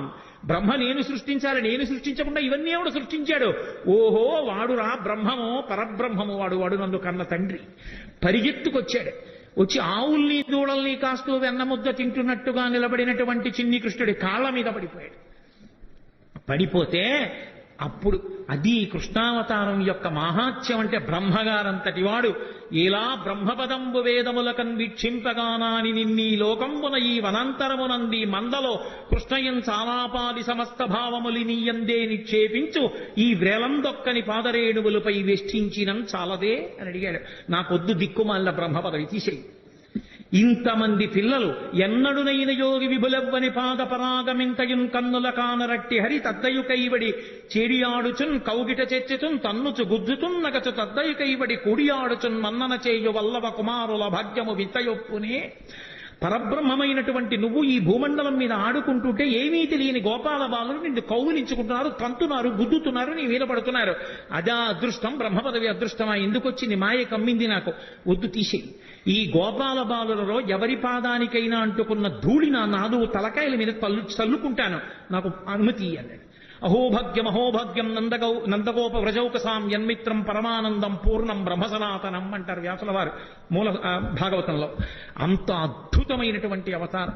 అటువంటి పరమాత్మ పెద్దవాడైన తర్వాత ఎంత రక్షణ చేశాడో పాండవులను. అసలు నిజంగా కృష్ణ పరమాత్మయే లేకపోతే పాండవులు లేనేలేరు. ఎన్ని సందర్భాల్లో ఎన్ని చోట్ల ఎంత రక్షించాడో. భీష్మాచార్యుల వారు స్వచ్ఛంద మరణం, ఆయన్ని నిగ్రహించగలిగిన వాడు లేడు. దేవతలందరూ వచ్చి ఒక పక్క నిలబడినా సరే ఆయన్ని నిర్జించలేరు. ఆయనే చెలరేగి యుద్ధం చేస్తుంటే ధర్మరాజు గారు భయపడిపోయాడు. నిద్ర పట్టక శిబిరంలో తిరుగుతుంటే కృష్ణ పరమాత్మని చూశాడు. చూశావా కృష్ణ, మా తాత భీష్మాచార్యుల వారు ఇలా విజృంభించి యుద్ధం చేస్తే నా సైన్యం అంతా మడిసిపోతుంది, ఎక్కడి నుంచి వస్తుంది నాకు విజయం అని అడిగాడు. పిచ్చివాడా, మీ తాత ధర్మపక్షపాతి. ఇదే సమయం, చీకటి పడిపోయింది, ఎవ్వరుండరు, నీ తాత శిబిరానికి వెళ్ళు. తాత ఇలా యుద్ధం చేస్తే మాకెక్కడి నుంచి విజయం వస్తుంది, తాత మార్గం లేదా అని అడుగు. పాపం మహానుభావుడు ఇంతమంది మనవల్ని పిల్లల్ని పెంచి పెద్ద చేసి రాజ్యరక్షణ చేసినందుకు చిట్ట చివరికి తన మనవడి చేత అడగబడ్డాడు, తాత నువ్వు ఎలా చచ్చిపోతావు చెప్పు అని. ధర్మరాజు గారు అడిగితే, ఒరే మనవడా, నేను చేతిలో ధనస్సు పట్టుకుని ఉన్నంత కాలం నన్ను పడగొట్టడం ఎవరికీ సాధ్యం కాదు. అంబ నా మీద పగబట్టి నన్ను చంపడం కోసం తపస్సు చేసి ఆడదై పుట్టి మగవాడిగా మారింది. ఆడదై పుట్టి మగవాడిగా మారింది కాబట్టి అంబ శిఖండిగా తిరుగుతోంది. శిఖండిని అర్జునుడి రథం మీద నిలబెట్టండి. శిఖండి ఎదురుగుండా కనపడితే నేను బాణం వెయ్యను, ధనస్సు కింద పెట్టేస్తాను. ధనస్సు కింద పెట్టిన తర్వాత శిఖండి వెనక నుంచి అర్జునుడిని నా మీద బాణప్రయోగం చెయ్యమను, ఒళ్ళంతా తూట్లుగా కొట్టేయండి, ఆ బాణపంజరంతో కింద పడిపోతాను, తర్వాత మీరు యుద్ధం చెయ్యండిరా అన్నాడు. కృష్ణ పరమాత్మ చెప్పబట్టి శిఖండిని ఎదురుగుండా పెట్టుకుని భీష్మాచార్యుల వారిని పడగొట్టారు. ద్రోణాచార్యుల వారు ఒకానొక సందర్భంలో విజృంభించి ధనస్సు పట్టుకుని వైరి పక్షంలో ఒక్కడిని బ్రతకనివ్వనని అగ్నిహోత్రంలా విజృంభించాడు. కృష్ణ పరమాత్మ దగ్గరికి వెళ్ళి ఏడిచాడు ధర్మరాజు, ఏం చేయమంటావు, ఎలా ఇప్పుడు సాక్షాత్తు గురువు, ఆయన్ని ఎలా నిగ్రహించడం అని. ఒక్కటే కార్యం, భీమసేన నువ్వు వెళ్ళి అవతల వైపు సైన్యంలో అశ్వత్థామ అని పేరు కలిగినటువంటి ఏనుగుంది, నీ గదాదండంతో దాన్ని చంపేసి, చంపేసిన తర్వాత గట్టిగా అరువు, అశ్వత్థామ హతః అన్నారు. మంచి యుద్ధం చేస్తున్నాడు ద్రోణాచార్యుల వారు. భీమసేనుడు వెళ్ళి ఆ ఏనుగుని చంపి ఒక పెద్ద అరుపు అరిచాడు, అశ్వత్థామహతః అన్నాడు. నమ్మలేదు ద్రోణాచార్యుల వారు. నన్ను నా ఉత్సాహాన్ని తగ్గించడానికి అరుస్తున్నాడని అదే బాణ పరంపర కొనసాగిస్తున్నాడు. ధర్మరాజు పరిగెత్తికెళ్ళాడు కృష్ణుడి దగ్గరికి. పెద్ద ధర్మాన్ని నిలబెట్టడానికి చిన్న అధర్మం చెయ్యక తప్పదు ధర్మరాజా. అశ్వత్థామహతః అండం నీకు ఇష్టం లేకపోతే నువ్వు కనపడు చాలు. మనసులో అనుమానం ఉంది ద్రోణుడికి, అడుగుతాడు. నువ్వు చెప్తే మాత్రం నమ్మి తీరుతాడు. ఆయన ధనస్సు వదిలేయాలంటే ఒక్కటే మార్గం. నువ్వు ఆయన ముందు చెప్పావో అశ్వత్థామ చచ్చిపోయాడని ధనస్సు కింద పడేస్తాడు. కొడుకు మీద వ్యామోహం. అందుకని అశ్వత్థామహతః అను అంటే గురువు ఎదురుగుండా నిలబడిన వాడు అంత మాట అనడమా నేను అననన్నాడు. ప్రాణమే పోయినా నేనన్నా. అనక తప్పదు. పెద్ద సత్యాన్ని పెద్ద ధర్మాన్ని ఆవిష్కరించడానికి చిన్న అధర్మం చెయ్యాలి. పోనీ అబద్ధం చెప్పద్దు. అశ్వత్థామహతః అని గట్టిగా అని కుంజరహ అని మెల్లిగాను అన్నాడు. కుంజరహ అంటే ఏనుగు. ధర్మరాజు గారు వెళ్ళగానే చూశాడు ద్రోణాచార్యుల వారు అబద్ధం ఆడడం అని. ధర్మరాజా అశ్వత్థామ ఏమయ్యాడన్నాడు. అశ్వత్థామహతః కుంజరహ అన్నాడు. ధర్మరాజు గారి నోటి వెంట ఆ మాట విన్నాడంతే వదిలిపెట్టేశాడు. వదిలిపెట్టేయడం ఏమిటి, బాణాలు కొట్టేశాడు అర్జునుడు. దృష్టజ్యుమ్నుడు ఒక్క దూకు దూకి ద్రోణాచార్యుల వారి శిరస్సు కోసేశాడు. ద్రోణాచార్యుల వారు చనిపోయారు. ద్రోణాచార్యుల వారే పడిపోకపోతే యుద్ధంలో గెలిపెక్కడిది? ఇవన్నీ ఒకెత్తు. సైంధవుడు యుద్ధానికి వచ్చినప్పుడు పరమశివుడి గురించి తపస్సు చేశాడు. పరమశివుడి గురించి తపస్సు చేసి పంచపాండవుల్ని గెలిచే వరం ఇమ్మన్నాడు. పంచపాండవుల్ని గెలవడం నీ తరం కాదు, పాశుపతాస్త్రం నేనే ఇచ్చే అర్జునుడికి. అర్జునుడిని తక్క మిగిలిన నలుగురిని ఒకరోజు మాత్రం యుద్ధంలో గెలుస్తా ఉన్నాడు. అర్జునుడు దూరంగా ఉండడం చూసి అభిమన్యు కుమారుడు పద్మవ్యూహంలోకి వెళ్తే సైంధవుడు నలుగురిని, ధర్మరాజు, భీముడు, నకులుడు, సహదేవుడిని నలుగురిని లోపలికి వెళ్లకుండా చూసి అభిమన్యుడు చచ్చిపోవడానికి కారణమయ్యాడు. అందుకని సైంధవుడిలో అడ్డుపడ్డాడంటారు. రాత్రి శిబిరానికి తిరిగి వచ్చినటువంటి అర్జునుడు ఏడిచాడు కొడుకు చచ్చిపోయాడని. ఏడిచి మీరు నలుగురు ఎందుకు వెళ్ళి రక్షించలేదని అడిగాడు అన్నల్ని. సైంధవుడు అడ్డుపడ్డాడు, అతనికి వరం ఉందన్నారు. తొందరపడి ప్రతిజ్ఞ చేసేశాడు. రేపు సూర్యాస్తమయానికి నేను సైంధవుడి తల తరగకపోతే నేనే చచ్చిపోతానన్నాడు. అర్జునుడు బానే పడుతున్నాడు ఆ రాత్రి, కృష్ణుడు నిద్రపోలేదు. మహాభారతం చదివితే ఎంత భక్తపరాధీనుడు రా అనిపిస్తుంది. ఆఖరికి అటు ఇటు దొర్లుతూ ఉంటే సారథి దారుకుడు వచ్చి పిలిచాడు. ఎందుకు అలా ఉన్నారని అడిగాడు. ఎలా నిద్రపడుతుంది? తొందరపడి ప్రతిజ్ఞ చేశాడు. ద్రోణాచార్యుల వారు తక్కువడా? అర్జునున్నొక్కడిని ఆపేస్తే చాలు, రేపు ఖచ్చితంగా అర్జునుడు చచ్చిపోతాడు. ఆత్మహత్య చేసుకుని ప్రాణం వదిలిపెట్టేస్తే గెలుపు కౌరవులది. రేపు సైంధవుడు అర్జునుడికి చిక్కకుండా చూడడం ఎలాగో ద్రోణుడికి తెలుసు. ద్రోణుడు వ్యూహం పన్ని ఎక్కడో దాస్తాడు సైంధవుణ్ణి. యుద్ధంలో అసలు అక్కడ దాకా వెళ్ళడం కుదరదు. ఎందుకంటే ద్రోణాది వీరులు ముందే ఉంటారు. స్వర్ణ కవచాన్ని అభిమంత్రించి కట్టాడు దుర్యోధనుడికి. వెళ్ళలేకపోయాడు అర్జునుడు. వెళ్ళలేకపోయి ద్రోణాచార్యుల వారే పెద్ద పర్వత శిఖరంలో ఎదురుగుండా నించుని శకట వ్యూహం పన్నాడు. శకట వ్యూహం పన్ని లోపల ఎక్కడో చిట్ట చివర దాచేశాడు సైంధవుణ్ణి. పొద్దున్న అయిపోయింది, మధ్యాహ్నం అయిపోయింది, పొద్దు ఒరిగిపోతోంది. యుద్ధం చేస్తూనే ఉన్నాడు. ఎక్కడికో వెళ్ళాలి, ఇంకా మొదట్లో ఉన్నాడు. వ్యూహాన్ని ఛేదించనే లేదు. అయిపోయింది, సూర్యాస్తమయ వేళ అయిపోయింది. సైంధవుడు సంతోషపడిపోతున్నాడు. అమ్మయ్య, ఇక అర్జునుడు నా దగ్గరికి వచ్చే అవకాశమే లేదు, నేను చచ్చిపోనని. చిన్న బుచ్చుకున్నాడు అర్జునుడు. అయిపోతోంది సూర్యాస్తమయం, కాబట్టి చంపలేని సైంధవుణ్ణి. అయిపోయింది కురుక్షేత్ర యుద్ధం, నేను ప్రాణం విడిచిపెట్టవలసిందే. చూశాడు కృష్ణ పరమాత్మ అర్జునుడి యొక్క అవస్థ. చూశావా, తొందరపడితే బావా ఎలా ఉంటాయో పరిణామాలు, జాగ్రత్త వహించు, ఇప్పుడు నేనేం చేస్తానో చూడన్నాడు. మాయాతిమిరాన్ని సృష్టించాడు. అది సూర్యుడిని అడ్డింది. సూర్యాస్తమయం అయిపోయింది, అర్జునుడు కొట్టలేకపోతున్నాడే అన్నాడు. అలా మాటలు విన చీకటి పడింది అన్న మాట వినపడగానే అర్జునుడు దగ్గరలో లేడు కదా అని సైంధవుడు నిక్కి నిక్కి తలపైకెత్తాడు. తలపైకెత్తి నిలబడ్డాడు. బావా అడిగో సైంధవుడు కొట్టేయన్నాడు. బాణం వేసి వెంటనే తలని కొట్టాడు. కొట్టగానే మాయాతిబిరాన్ని తొలగించాడు. చీకటి పడ్డా కొట్టాడందాం అనుకున్నారు, మళ్ళీ సూర్యుడు పైకి వచ్చాడు. అమ్మా, మనం పొరపాటు పడ్డాను రా, సూర్యాస్తమయం అవ్వలేదనుకుంటున్నారు. సైంధవుడి తల బావా కింద పడిందో నీ తల నూరు ఒక్కలైపోతుంది. ఎందుకంటే సైంధవుడికి తండ్రి ఉన్నాడు, వృద్ధక్షత్రుడు ఆయన పేరు. ఆ వృద్ధక్షత్రుడికి తపస్సు చేస్తే పుట్టాడు జయద్రథుడు అన్న పేరుతో సైంధవుడు. ఆయన పుట్టినప్పుడు అశరీరవాణి పలికింది. ఇతని యామరపాటులో ఉన్నప్పుడు ఒక సుక్షత్రియుడి ఇతని తల కొట్టేస్తాడంది. వెంటనే తండ్రి అన్నాడు, ఏ సుక్షత్రియుడు నా కొడుకు తల కొట్టి కింద పడేస్తాడో వాడి తల 100 వక్కలైపోతుంది అన్నాడు. ఎవడు తల కొట్టి కింద పడేస్తాడో వాడి తల 100 వక్కలవుతుంది అన్నాడు. బావా నీకు తెలియదు, వాళ్ళ తండ్రి శాపం ఉందా, తల కింద పడిపోతే నీ తల 100 వక్కలైపోతుంది, అందుకు నా తల కింద పడకుండా బంతులాడన్నాడు. ఓ పక్క యుద్ధం చేస్తూ ఓ పక్క బాణం వేస్తూ సైంధవుడి తల కింద పడకుండా పైన బంతులాడాడు. బావా ఇటు యుద్ధం కష్టంగా ఉంది, పాశుపతాస్త్రం వేసి దీన్ని ఎక్కడో హిమాలయ పర్వతాల అవతల ఉన్నటువంటి ఆ శమంతక పంచకం దగ్గర కూర్చుని అసుర సంధ్య వేళ అవుతోందని సంధ్యావందనానికి కూర్చున్నాడు వృద్ధక్షత్రుడు, ధ్యానంలో ఉన్నాడు. ఆయన చేతుల్లో పడేటట్టు కొట్టు, వాళ్ళ తండ్రి చేతుల్లోనే పడుతుంది తలకాయ అన్నాడు.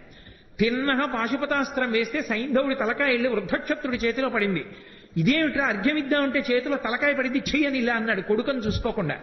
ఆయన చేతిలోంచి తల కింద పడింది కాబట్టి ఎవరి చేతిలోంచి తల కింద పడిందో వాడి తల 100 వక్కలవ్వాలి. తండ్రి వృద్ధక్షత్రుడి తలకాయ 100 వక్కలైంది. కృష్ణుడు లేకపోతే అర్జునుడి బతికేమవును, పాండవులేమో. మహానుభావుడు మహాభారత యుద్ధంలో ఒకసారి కాదు ఎన్ని మాటలో కర్ణుడు ఎదురుగుండా నిలబడి ఇంద్రుడిచ్చిన నాగాస్త్రాన్ని ప్రయోగిస్తే నాగాస్త్రం వచ్చేస్తోంది. ఇక అర్జునుడి కంఠం మీదకి వస్తోంది, తల నరికేస్తుంది. వెంటనే తన బొటనవేలు పెట్టి రథాన్ని నొక్కాడు. 5 అంగుళాలు కిందికి దిగిపోయింది. రథం భూమిలోకి దిగిపోతే ఆ వచ్చినటువంటి నాగాస్త్రం అర్జునుడి కిరీటాన్ని కొట్టింది. ఆ కిరీటం కింద పడిపోయింది. అర్జునుడు దక్కాడు. భగదత్తుడు యుద్ధం చేస్తూ వైష్ణవాస్త్రం ప్రయోగించాడు. ఆ వైష్ణవాస్త్రం తిన్నగా వచ్చి అర్జునుడికి కొట్టేస్తుంది. దానికి ఇంకెదురులేదు, అది వచ్చేస్తోంది. కృష్ణ పరమాత్మ అర్జునుడికి ఎదురు నిలబడ్డాడు. నిలబడితే అది వైజయంతిమాలగా పడిపోయింది. అర్జునుడు నింద చేశాడు కృష్ణుణ్ణి. ఏమి కృష్ణ, నీ చేతకాని వాడినా అస్తమానం నువ్వెందుకు అడ్డుకుంటావు, నేను యుద్ధం చేయలేనా, ఏమనుకుంటారు అందరూ నన్ను అడిగాడు. బావా నీకు తెలియదు, ఒకానొకప్పుడు నేను శ్రీ మహావిష్ణువుగా ఉన్నప్పుడు ఈ భూమినంతటినీ పైకి ఉద్ధరించాను కోర మీద. అప్పుడు భూదేవి నా సంపర్కాన్ని అపేక్షించింది. మా ఇద్దరికీ పుట్టిన కొడుకు నరకాసురుడు. ఆ నరకాసురుడు మళ్ళీ తల్లి చేతిలోనే చనిపోవాలి. అందుకే సత్యభామ అన్న పేరుతో భూదేవి వచ్చినప్పుడు ఆవిడ చేతిలో నిహతుడయ్యాడు. నరకాసురుడి కొడుకు భగదత్తుడు. నాకు సంబంధించిన వైష్ణవాస్త్రం అతని చేతిలో ఉంది. ఆ వైష్ణవాస్త్రాన్ని ఎవరూ అడ్డలేరు, నీ సాధ్యం కాదు. అందుకే దానికి నేనే అడ్డెళ్ళి నాలోకే వైజయంతిమాలగా వేసుకున్నాను. ఇప్పుడు సంహరించు భగదత్తుణ్ణి అన్నాడు. మహానుభావుడు అలా సంహరించాడు. అలా భగదత్తుణ్ణి పడగొట్టాడు. వేరొకసారి నారాయణాస్త్ర ప్రయోగం చేశారు. అందరూ గబగబా నారాయణాస్త్రం ఏం చెయ్యాలన్నారు. నారాయణాస్త్రం నుంచి తప్పుచ్చుకోవడానికి ఒక్కటే మార్గం, ఎవరి చేతిలో ఉన్న ఆయుధాలు వాళ్ళు కింద పడేసి రథాల మించి దూకేయండి కిందకి. అలా దూకేస్తే నారాయణాస్త్రం ప్రసన్నమవుతుంది. ఎవరు ఎదురు తిరగలేదు కాబట్టి వెళ్ళిపోతుంది, ఎవరిని చెనకదు. ఎవ్వరూ చేతిలో ఆయుధం పట్టుకోకండి అర్జునుడి కిందకి దోహించాడు, తను దూకేశాడు. అందరూ పాండవులు సైన్యం కిందకి దిగిపోయి ఆయుధాలు వదిలేసి నించున్నారు. ఇంతమంది కిందకి దిగిపోయి నించునుంటే భీమసేనుడు ఒక్కడు మాత్రం గర్వంతో నారాయణాస్త్రమైనా సరే నేను నా గద వినిపించిపెట్టని గద పట్టుకుని తిరుగుతున్నాడు. వచ్చేసింది నారాయణాస్త్రం. ఎక్కడ చంపేస్తుందో అని అర్జునుణ్ణి తీసుకుని పరుగున వెళ్లి ఆ రథం మీదకెక్కి ఆ భీముణ్ణి రథంలోంచి కిందకి తోసేశాడు. ఆ గద లాగేసుకుని కింద పడిపోయి ఆ ఆయుధం లేకుండా నించున్నాడు భీముడు. దాటి వెళ్ళిపోయింది నారాయణాస్త్రం. ఎన్ని మాటలు రక్షించాడు. ఒక మాట 2 మాటల మహాభారతం జరిగితే కృష్ణ పరమాత్మ యొక్క రక్షణ పాండవులకు ఎన్ని మాటలు రక్షించాడో మహానుభావుడు. ఎంతమంది రాక్షసుల్ని కురుక్షేత్రం వరకు రాకుండానే నిగ్రహించాడు జరాసంధాదులను. లేకపోతే ఎంత ప్రమాదం జరిగి ఉండేదో. ఆఖరికి ఒకానొక సమయంలో అయితే అర్జునుడు దూరంగా ఉండడం చూసి కర్ణుడు చాలా భయంకరమైనటువంటి యుద్ధం చేశాడు ధర్మరాజు గారితో. ధర్మరాజు గారు ఆ యుద్ధంలో తట్టుకోలేకపోయాడు. తట్టుకోలేక కర్ణుడి చేతిలో విశేషంగా దెబ్బలు తిని ఇంటికి వచ్చాడు. అర్జునుడు తిరిగి వచ్చాడు. మా అన్నగారు ఇవాళ యుద్ధంలో ఇన్ని దెబ్బలు తిన్నారట అని బాధపడి ధర్మరాజును చూడ్డానికి వెళ్ళాడు. ధర్మరాజుకి ఎక్కడ లేని ఆగ్రహం వచ్చి, నువ్వు కర్ణుణ్ణి నిర్జించలేదు, నేను ఇంత బాధపడ్డాను, నీకు చేత కాకపోతే ఆ గాంధీవం ఎవరికన్నా ఇవ్వకూడదా అన్నాడు.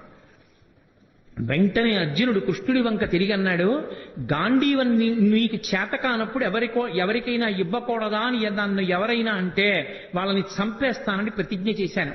ప్రతిజ్ఞాభంగం చేయకూడదు. కాబట్టి బావా నేను ఇప్పుడు ధర్మరాజు గారిని చంపేయాలి, అన్నయ్యని ఎలా అని అడిగాడు. అడిగితే అయ్యో ఇప్పుడు ధర్మరాజు గారిని చంపేస్తే యుద్ధం ఎలాగయా, ఈ ప్రతిజ్ఞలు బాగున్నాయి, గాంధీవం ఎవరికన్నా ఇచ్చేయి అన్నవాడిని చంపేస్తానని ప్రతిజ్ఞ చేశావా? ధర్మరాజు అన్నాడా? అందుకని అన్నయ్యని చంపేస్తావా? ఇదెక్కడి ప్రతిజ్ఞ? చంపేయడంతో సమానం ఏమిటంటే ఏకవచన ప్రయోగం చేయడమే. గురువుని కాని, తండ్రిని కాని, అన్నని కాని ఏకవచన ప్రయోగం చేస్తే, అంటే గౌరవం తప్పించి ఏకవచన ప్రయోగం చేస్తే, ప్రత్యేకించి గురువుని చంపేసిన పాపం వేయడానికి ఎప్పుడేస్తారంటే ఏకవచన ప్రయోగం చేస్తే. అందుకని ఏకవచన ప్రయోగం చెయ్యి, నువ్వు అని మాట్లాడితే నువ్వు ధర్మరాజుని చంపేసినట్టే, అక్కడతో వదిలిపెట్టేసేయను. ధర్మరాజుని నువ్వు అని సంబోధించి మాట్లాడాడు అర్జునుడు, కాబట్టి నువ్వు అన్నయ్యని చంపినట్టే, ఇంకా వదిలిపెట్టేసేయన్నాడు. మళ్ళీ అన్నాడు, నేను అన్నయ్యని చంపేసిన పాపం మూట కట్టుకున్నాను కాబట్టి నాకు ఈ దిక్కుమాలిన యుద్ధం వద్దు, నేనే చచ్చిపోతానన్నాడు. మళ్ళీ ఇదోటి మొదలెట్టావా? ఇప్పుడు నువ్వు చచ్చిపోతే ఎలా యుద్ధం జరుగుతుందిరా నాయనా అన్నాడు. అన్నయ్యనంత మాట అన్నాను, అన్నయ్యని చంపిన పాపం నా ఖాతాలోకి వచ్చింది కాబట్టి నేను చచ్చిపోతానంతే. ధర్మరాజునంత మాట అన్నాక ఇంకా నేను యుద్ధం చేయను అన్నాడు. ఇప్పుడు నువ్వు చచ్చిపోయినంత పని చెయ్యాలంటే ఒకటే, నిన్ను నువ్వు పొగుడుకో చచ్చిపోయినట్టే అన్నాడు. అంటే అప్పుడు అర్జునుడు తనని తాను పొగుడుకున్నాడు. ఇప్పుడు నువ్వు చచ్చిపోయినట్టే. ఎవరైనా వాణ్ణి వాడు పొగుడుకుంటే వాడు చచ్చిపోయినట్టే, కాబట్టి ఇప్పుడు నువ్వు బ్రతికినట్టు అన్నాడు. అప్పుడు మళ్ళీ యుద్ధానికి తీసుకొచ్చాడు అందరినీ. ఒకసారా, రెండు సార్లా, ఎన్నిసార్లు? ఆఖరికి యుద్ధం అంతా అయిపోయింది. యుద్ధం అంతా అయిపోయిన తర్వాత నదీ తీరానికి తీసుకెళ్లి రథాన్ని నిలబెట్టి, బావా నీకు సంబంధించినటువంటి యుద్ధ పరికరాలన్నీ తీసుకుని రథం దిగి దూరంగా వెళ్ళిపో అన్నాడు. అర్జునుడు కిందకి దిగిపోయి అన్నీ తీసుకుని దూరంగా వెళ్ళిపోయి నించున్నాడు. కృష్ణ పరమాత్మ స్వామి హనుమని వెళ్ళిపోమన్నారు పతాకం మించి. రథాన్ని ఆవహించి ఉన్నటువంటి సమస్త భూతములను వెళ్ళిపోమన్నారు. వెళ్ళిపోమ్మని కృష్ణ పరమాత్మ రథంలోంచి కిందకి దూకారంటే రథం భగ్గున కాలిపోయి. అడిగాడు అర్జునుడు, బావా ఇదేమిటి రథం ఇలా కాలిపోయిందని అడిగాడు. నాయనా ఇది ఎప్పుడో కాలిపోయింది. భీష్మ, ద్రోణ, కర్ణ మహావీరులు ప్రయోగించినటువంటి బాణ పరంపరలకి ఈ రథం కాలిపోయింది. నువ్వు కాలిపోతావని దీన్ని కాలిపోకుండా ఆపాను.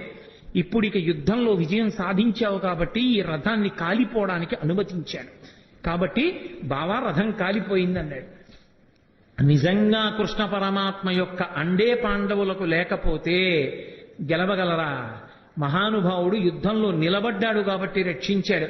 అన్న బలరాముడే భీమసేనుణ్ణి చంపుతానన్నప్పుడు కాపాడాడు. ఆఖరికి యుద్ధం అంతా అయిపోయిన తర్వాత నూర్గురు కొడుకుల్ని భీముడే చంపాడన్న కారణం మీద భీముణ్ణి ఉరే నాయన దగ్గరకు రారా కౌగిలించుకుంటానన్నాడు ధృతరాష్ట్రుడు. పాపం అమాయకంగా వెళ్ళిపోతున్నాడు భీమసేనుడు. చెయ్యి పట్టుకుని వెనక్కి లాగి, బావా నీకు తెలియదు కాసేపు పక్కనుండని ఇనప భీముని యొక్క విగ్రహాన్ని చేయించాడు. ఆ విగ్రహాన్ని దగ్గరికి జరిపాడు. ఆ ధృతరాష్ట్రుడు వచ్చి, ఆయన బాహుబలం అటువంటిది, గట్టిగా కౌగిలించుకున్నాడు. ఆ భీముడి విగ్రహం పిండి అయిపోయి కింద పడిపోయింది. అయ్యో భీమా చచ్చిపోయావా నాయనా అని దొంగేడుపు మొదలెట్టాడు. నువ్వు ఎడవక్కర్లేదులే, భీముడు బ్రతికే ఉన్నాడు, ఇప్పటికీ నీకు బుద్ధి రాలేదా అని మాట్లాడాడు. లేకపోతే ఏమైపోను, గాంధారి పంచపాండవుల్ని శపించాలనుకుంది. ఒక్కొక్కళ్ళని పిలిచి మాట్లాడితే హడిలిపోయి పారిపోయారు ఒక్కొక్కడు. చిట్ట చివర ధర్మరాజుని పిలిచింది. అమ్మ తప్పు చేసిన పిల్లాడిని పిలిస్తే, అమ్మా కొట్టినా నీ ఇష్టం, చంపినా నీ ఇష్టం అమ్మా, తప్పు చేశానని కాళ్ళ మీద పడిపోతే ఏమీ చేయలేని తల్లిలా ధర్మరాజు వచ్చి గాంధారి కాళ్ళ మీద పడిపోతే పెద్ద నిట్టూర్పు విడిచింది. ఆ నిట్టూర్పు విడిచినప్పుడు ఆవిడ కళ్ళకి కట్టుకున్న బట్ట జారింది. జారినందుకు ఆవిడ కళ్ళల్లోంచి వచ్చినటువంటి కాంతి ఆ ధర్మరాజు గారి పాదాల వేళ్ల మీద పడింది. ఆయన వేళ్లు కాలి బొబ్బలెక్కిపోయాయి. అంతటి తీవ్ర దృక్కులతో చూసింది. చిట్ట చివరికి పాండవులను రక్షించినందుకు గాంధారి వలన కృష్ణ పరమాత్మ శాపం పొంది అవతార పరిసమాప్తి చేశారు. భక్తపరాధీనుడై మహానుభావుడు ఎంతమందిని రక్షించాడో. అందుకే భీష్మాచార్యుల వారు భాగవతంలో స్తోత్రం చేస్తూ, త్రిజగన్మోహన నీలకంతితను ఉద్దీపింప ప్రభాత నీరజబంధు ప్రభమైన చేలముపయిన్ రంజిల్ల. ఆయన వచ్చినప్పుడు ఎంత అందంగా ఉంటుందంటేట కురుక్షేత్రంలో యుద్ధానికి. త్రిజగన్మోహన నీలకాంతితను ఉద్దీపింప, మూడు లోకములు కూడా ఆకర్షింపబడేటంతటి అందమైనటువంటి నీలమేఘ ఛాయతో ఉంటాడు. తను ఉద్దీపింప ప్రాభాత నీరజ బంధు ప్రభమైన చేలము పయిన్ రంజిల్ల నీలాలక వ్రజ సంయుక్త బంధుర సేవ్యమై విజృంభింప మా విజయించేరుడు వన్యకాడు మది నావేశించు నెల్లప్పుడు అంటాడు. ఆ ప్రాభాత నీరజ బంధు ప్రభమైన అంటే తామర పువ్వులకు మిత్రుడైనటువంటి ప్రభాతకాల సూర్య భగవానుడి యొక్క కాంతి ఎలా ఉంటుందో అటువంటి చేలమును కట్టుకున్నటువంటి వాడు. అటువంటి కృష్ణుడు అర్జునుడి రథం మీద కూర్చుని సారథ్యం వహించాడు కాబట్టి బ్రతికాడు. అదిగో ఆ భక్తపరాధీనుడైన కృష్ణుడున్నాడే, ఆయన నన్ను రక్షించుగాక అని చెప్పుకున్నాడు. హయరింకాముఖ ధూళి ధూసర పరిణ్యస్తాలకోపేతమై రయజాత శ్రమతోయ బిందుగితమై రంజిల్లు నిమ్మోముతో జయముం పార్థునకిచ్చు వెట్కనని నా శస్త్రాహుతించాల నొచ్చియు బోరించు మహానుభావు మదిలో చింతింతు నశ్రాంతమున్నంటాడు. ఆయన కర్మ. ఎదురుగుండా సారథ్యం చేసేటప్పుడు యుద్ధం జరుగుతుంటే మాట వినపడదు. రథం ఇటు పోనీ అని చెప్పడానికి చేతిలో ధనస్సు ఉంటుంది, బాణం ఉంటుంది. అప్పుడు రథి వెనకాతల ఉన్నవాడు సారథిని పిలవాలంటే కాలెత్తి డొక్కలో పొడుస్తాడు. పొడిస్తే వెనక్కి తిరిగి చూడాలి. ఆయన కర్మ కాలి చేశాడా సారథ్యం. హయరింఖాముఖ ధూళి ధూసర పరిణ్యస్తాలకోపేతమై, ముందు గుర్రాలు పరిగెడుతుంటే వాటి మించి పైకి రేగినటువంటి ధూళి ఒంటిని పట్టేస్తే చెమటలు పట్టి మట్టి అంటుకున్నవాడై, అయినా కూడా జయముం పార్థునకిచ్చు వెట్కనని నా శస్త్రాహుతించాల నొచ్చియు బోరించు మహానుభావు మదిలో చింతింతున శ్రాంతము అన్నాడు.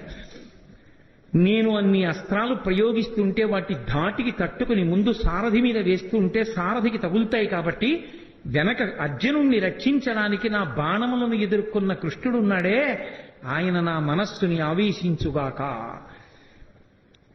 అలాగే మహానుభావుడు ఒక సూర్యుండు సమస్త జీవులకు తానొక్కొక్కడైతోచు పోలిక ఏ దేవుడు సర్వకాలము మహాలీలన్ నిజోత్పన్న జన్య కదంబ హృత్సరోరుహములన్ నానా విధానోరూపకుడయ్యొట్టు ఈశ్వరుని ప్రార్థింతు నశ్రాంతమున్ అంటాడు. ఒక్క సూర్యుడు ఒక్కొక్కళ్ళకి ఒక్కొక్క సూర్యుడిగా కనపడినట్టుగా ఉండి అందరినీ రక్షించేటటువంటి పరమాత్మ రాశీభూతమై కృష్ణుడిగా అర్జునుడి రథం మీద కూర్చుని యుద్ధం చేశాడే, ఆయన మమ్ము రక్షించుగాక. అసలు కృష్ణావతార ఘట్టంలో పతాక స్థాయి భీష్మాచార్యుల వారితోటి. ఎందుచేత అంటే సర్వసైన్యాధిపత్యం భీష్మాచార్యుల వారికి ఇచ్చారు. ఈ పద్యంతో నా ఉపన్యాసాన్ని పూర్తి చేస్తాను. ఇటు సర్వసైన్యాధిపత్యం భీష్మాచార్యుల వారిది, అటు కృష్ణుడు ఏ ప్రతిజ్ఞ చేశాడని అడిగాడు భీష్ముడు. ఆయుధం పట్టట, కేవలం సారథ్యం మాత్రమే చేస్తాట, అలా ప్రతిజ్ఞ చేశాడన్నారు. ఓహో, అలా ప్రతిజ్ఞ చేశాడా? కృష్ణుడు పరమాత్మ అని భీష్ముడికి తెలుసు. భీష్ముడు అన్నాడు, నేను ప్రతిజ్ఞ చేస్తున్నాను, నేను కృష్ణుడి చేత ఆయుధం పట్టిస్తానన్నాడు. భక్తుడు నెగ్గాలా, పరమేశ్వరుడు నెగ్గాలా? యుద్ధం వచ్చింది, కృష్ణుడు ఆయుధం పట్టడుగా. భీష్మాచార్యుల వారు యుద్ధం చేస్తున్నారు. కృష్ణుడి చేత ఆయుధం పట్టిస్తే భీష్ముడు నెగ్గుతాడు, కృష్ణుడు ఆయుధం పట్టకపోతే కృష్ణుడు నెగ్గుతాడు. భగవంతుడా భక్తుడా ఇద్దరికీ వేదిక కురుక్షేత్రమైంది. భీష్మాచార్యుల వారు విపరీతంగా బాణ పరంపర విడిచిపెట్టేస్తున్నారు. తట్టుకోలేకపోతున్నాడు అర్జునుడు. వెనక్కి తిరిగి చూశాడు కృష్ణుడు, పూచిన మోదుగు చెట్టును కొట్టినట్టు కొట్టేస్తున్నాడు. రక్తం కారిపోతోంది అర్జునుడికి. అంతే, మరిచిపోయాడు తన చేసిన ప్రతిజ్ఞ. కుప్పించి ఎగసిన కుండలం బులకాంతి గగన భాగం బెల్ల కప్పికొనగా ఉరికిన నోర్వక నుదరంబులో నున్న జగముల వ్రేగున జగతి కదుల చక్రంబు చేబట్టి చనుదించురయమునపై నున్న పచ్చని పటముజార నమ్మితి నాలా ఉనగుబాటు చేయకు మన్నింపుమని క్రీడి మరల దిగువ కరికి లంఘించు సింహంబు కరణి మెరసి నేడు భీష్ముని చంపుదు నిన్ను కాతు విడువు మర్జున ఎటంచు మద్ది శిఖవృష్టి తెరలి చనుదించు దేవుండు దిక్కు నాకు అని చెప్పుకున్నాడు భీష్మాచార్యుల వారు. ఎవరు నాకు దిక్కు అంటే చెప్పాడు. అదిగో ఆ రోజున నేను బాణ పరంపరలు విడిచిపెడుతుంటే అర్జునుడు తట్టుకోలేకపోతే ఎక్కడ అర్జునుడు కింద పడిపోతాడోనని అర్జునుణ్ణి రక్షించుకోవడం కోసం తను ఆయుధం పట్టనన్న ప్రతిజ్ఞని కూడా మర్చిపోయి పగ్గాలు విసిరి పారేసి రథం నుంచి కిందకి దూకేస్తే కుప్పించి ఎగసిన కుండలం బులకాంతి గగన భాగం బెల్ల కప్పికొనగా ఆ దూకినప్పుడు కృష్ణుడి కుండలములు ఇలా ఊగితే వాటి కాంతి ఆకాశాన్ని కప్పేసింది. ఆయన కడుపులో ఉన్నటువంటి జగములన్నీ ఇలా ఊగిపోతే కోపంతో ఆయుధం పట్టనన్నవాడు చక్రం పట్టుకుని పరిగెత్తుకొచ్చేస్తుంటే పైనున్న పచ్చని పటముజార వేసుకున్న పచ్చటి ఆ ఉత్తరీయం జారి కింద పడిపోతుంటే నమ్మితినాలా ఉనగుబాటు చేయకు మన్నింపుమని క్రీడి మరల దిగువ. బావా అర్జునుడు చేతకాని వాడు కాకపోతే కృష్ణుడు ఆయుధం పట్టుకున్నాడని లోకం చెప్పుకుంటుంది. బావా వదిలేయి వదిలేయి వదిలేయి అని అర్జునుడు వెంట పడుతుంటే నేను సారథ్యం చేస్తుండగా నా వెనక నువ్వు ఉండగా నాకు పరమభక్తుడవైన నిన్ను నా ఎదురుగుండా ఇన్ని బాణాలు పెట్టి కొట్టేస్తాడా?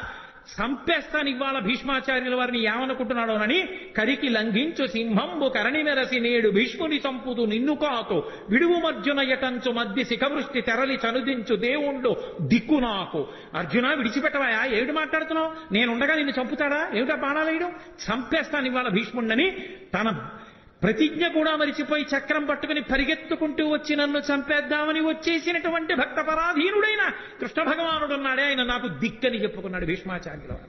అంతటి మహానుభావుడు కృష్ణావతారం అంటే ప్రాతస్మరణీయం. ఆ కృష్ణ భగవానుణ్ణి తలుచుకుంటే చాలు జగదాచార్యుడు. ఎన్ని యుగాలైపోయినా కూడా లోకానికి జ్ఞానాన్ని పెంచిపెట్టడానికి భగవద్గీతనిచ్చినటువంటి మహానుభావుడు, అనుగీతనిచ్చినటువంటి మహానుభావుడు. అంతటి కృష్ణ పరమాత్మ అంత గొప్ప అవతారం, పరిపూర్ణావతారం. అటువంటి కృష్ణావతారం తర్వాత వచ్చినటువంటి అవతారం కల్కి అవతారం.